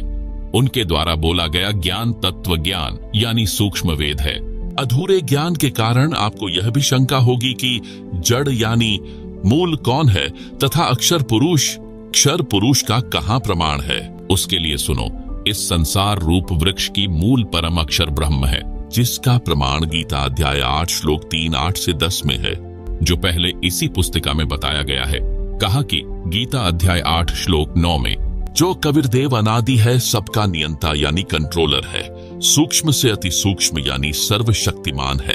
सर्वस्य धातारम यानी सबका धारण पोषण करने वाला है। अचिंत्य स्वरूप सूर्य के सदृश स्वप्रकाशित है। अविद्या से अति परे यानी अज्ञानियों की पहुंच से दूर शुद्ध सच्चिदानंद घन परमेश्वर है। जो उसका स्मरण करता है वह उसी को प्राप्त होता है। इससे स्पष्ट हुआ है कि परम अक्षर ब्रह्म संसार रूप वृक्ष की जड़ यानी मूल है, क्योंकि मूल से ही पेड़ का धारण पोषण होता है। अब आगे अध्याय 15 श्लोक 16 से 17 में 3 पुरुषों यानी प्रभुओं का प्रमाण है। पढ़ो इन दोनों श्लोकों की फोटोकॉपी में, जिनमें कहा है कि अक्षर पुरुष व क्षर पुरुष तथा इनके लोकों के प्राणी नाशवान है। गीता अध्याय 15 श्लोक 16। इन दोनों से अन्य परम अक्षर पुरुष है, जो अविनाशी परमेश्वर परमात्मा कहा जाता है, सबका धारण पोषण करने वाला है। गीता अध्याय 15 श्लोक 17। गीता अध्याय 15 श्लोक 1 की फोटोकॉपी, जिसे आप पुस्तक में देख सकते हैं। ऊर्ध्वमूलम अधाशाखम अश्वत्थम प्राहुः अव्ययम छंदांसी यस्य पर्णानि यह तम वेद सह वेदवित्। आप सुन रहे हैं जगत गुरु तत्वदर्शी संत रामपाल जी महाराज द्वारा लिखित पुस्तक धरती ऊपर स्वर्ग का पेज नंबर 40। विशेष, इस फोटोकॉपी के अनुवाद में भी गलतियां हैं, परंतु फिर भी सार स्पष्ट है। गलती, अध शाखम का अर्थ ब्रह्मा रूप मुख्य शाखा वाले किया है, जबकि अध यानी नीचे, शाखा यानी शाखा अर्थ सीधा है। यह उनकी अज्ञानता की झलक है। इस पेज पर गीता अध्याय 15 श्लोक 16-17 की फोटोकॉपी दी गई है, जिसे आप पुस्तक में देख सकते हैं। आप सुन रहे हैं जगत गुरु तत्वदर्शी संत रामपाल जी महाराज द्वारा लिखित पुस्तक धरती ऊपर स्वर्ग के पेज नंबर 41 पर ऊपर जड़ नीचे शाखा वाला उल्टा लटका हुआ संसार रूपी वृक्ष का चित्र दिया गया है, जिसे आप पुस्तक में देख सकते हैं। आप सुन रहे हैं जगत गुरु तत्वदर्शी संत रामपाल जी महाराज द्वारा लिखित पुस्तक धरती ऊपर स्वर्ग का पेज नंबर 42। प्रश्न, आम हिंदू के मन में यह धारणा है कि संत रामपाल जी श्री ब्रह्मा जी, श्री विष्णु जी व श्री शिव जी की भक्ति छुड़वाते हैं। आप क्या कहोगे? उत्तर, जैसा कि इस पुस्तिका के प्रारंभ में बताया है कि हम यानी मेरे अनुयायी और मैं सब धार्मिक व सामाजिक क्रियाएं शास्त्र विहित यानी शास्त्रों के अनुसार करते हैं। गीता अध्याय 16 श्लोक 23 से 24 में भी यही कहा है कि शास्त्र विधि को त्याग कर अपनी मर्जी से जो मनमाना आचरण करते हुए साधना करते हैं, उनको न सुख प्राप्त होता है, न कार्य सिद्ध करने वाली सिद्धि प्राप्त होती है, न गति यानी मोक्ष होता है। इसलिए शास्त्रोक्त कर्म करो। जैसा गीता अध्याय 15 श्लोक 1 से 3 तथा 16-17 में संसार रूपी वृक्ष का उदाहरण बताया है। इस वृक्ष की मूल तो परम अक्षर ब्रह्म है, तना अक्षर पुरुष यानी अक्षर ब्रह्म है, डार यानी मोटी डाली क्षर पुरुष यानी क्षर ब्रह्म है। तीनों देवता रजगुण ब्रह्मा, सतगुण विष्णु, तमगुण शंकर शाखा हैं तथा पत्ते संसार के प्राणी हैं।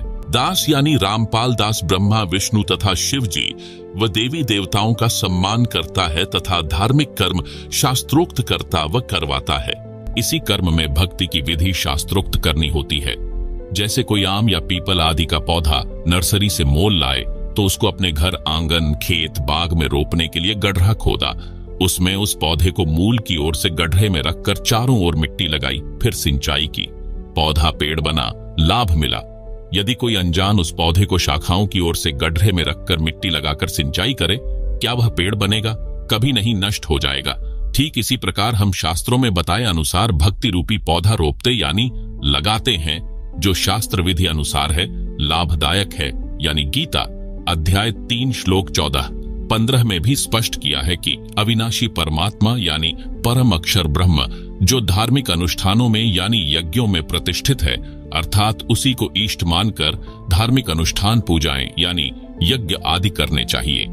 कृपया देखें सीधा तथा उल्टा बीजा यानी रोपा हुआ भक्ति रूपी पौधे के चित्र तथा पढ़ें गीता अध्याय 3 श्लोक 14-15 की फोटोकॉपी, जिन्हें आप पुस्तक में देख सकते हैं।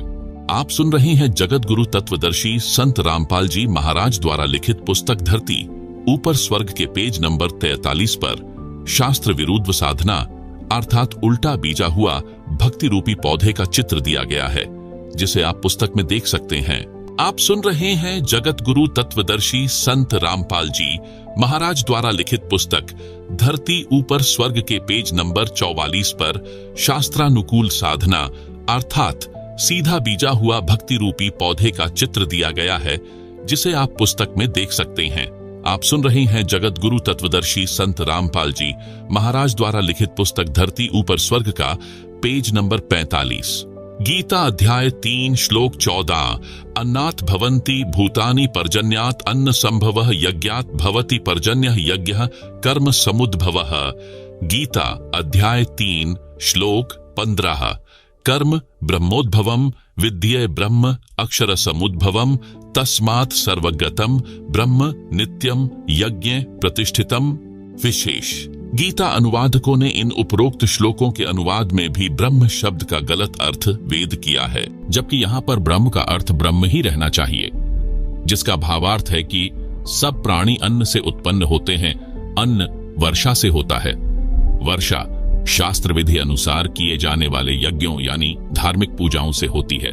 कर्म ब्रह्म यानी काल ज्योति निरंजन यानी क्षर पुरुष से उत्पन्न हुए तथा ब्रह्म को यानी काल ज्योति निरंजन को तू अविनाशी परमात्मा, जिसका वर्णन गीता अध्याय 2 श्लोक 17, गीता अध्याय 8 श्लोक 3, 8 से 10 में तथा गीता अध्याय 15 श्लोक 17 में है। उस परम अक्षर ब्रह्म से उत्पन्न हुआ जान वही परम अक्षर परमात्मा यानी परम अक्षर ब्रह्म जो सर्वव्यापक है, यज्ञों में प्रतिष्ठित है यानी इष्ट रूप में मूल रूप में पूज्य है।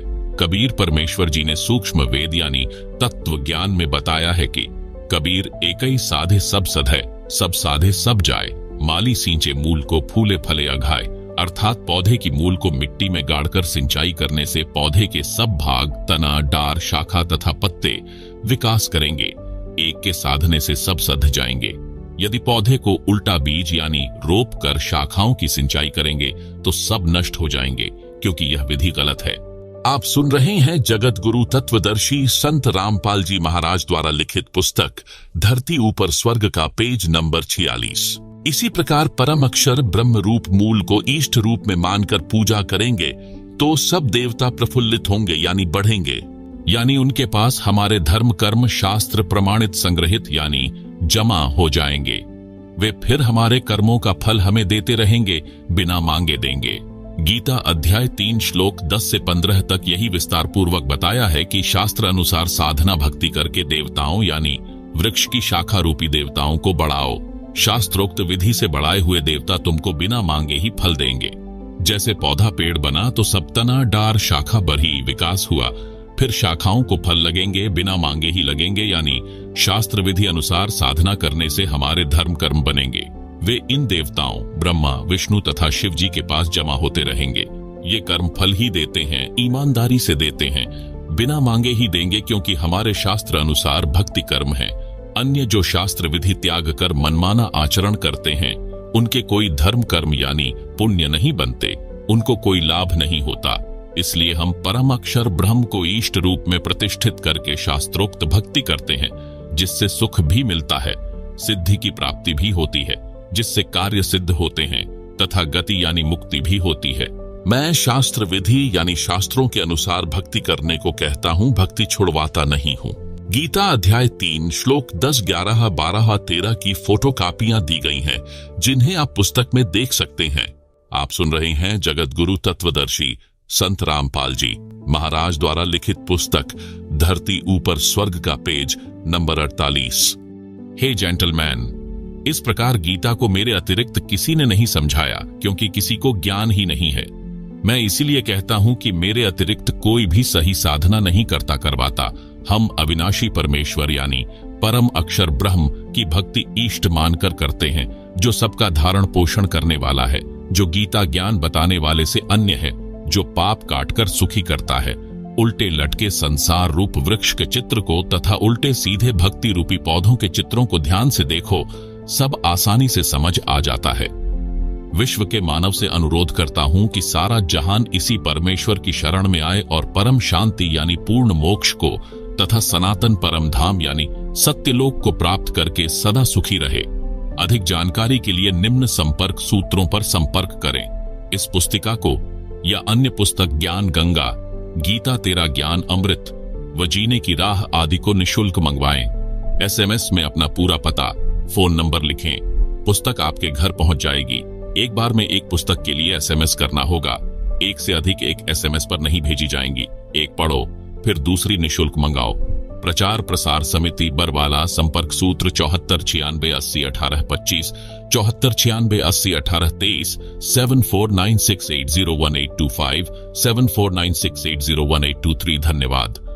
सर्व मानव समाज का शुभ चिंतक रामपाल दास, सतलोक आश्रम, बरवाला जिला, हिसार, हरियाणा, भारत। सत साहिब।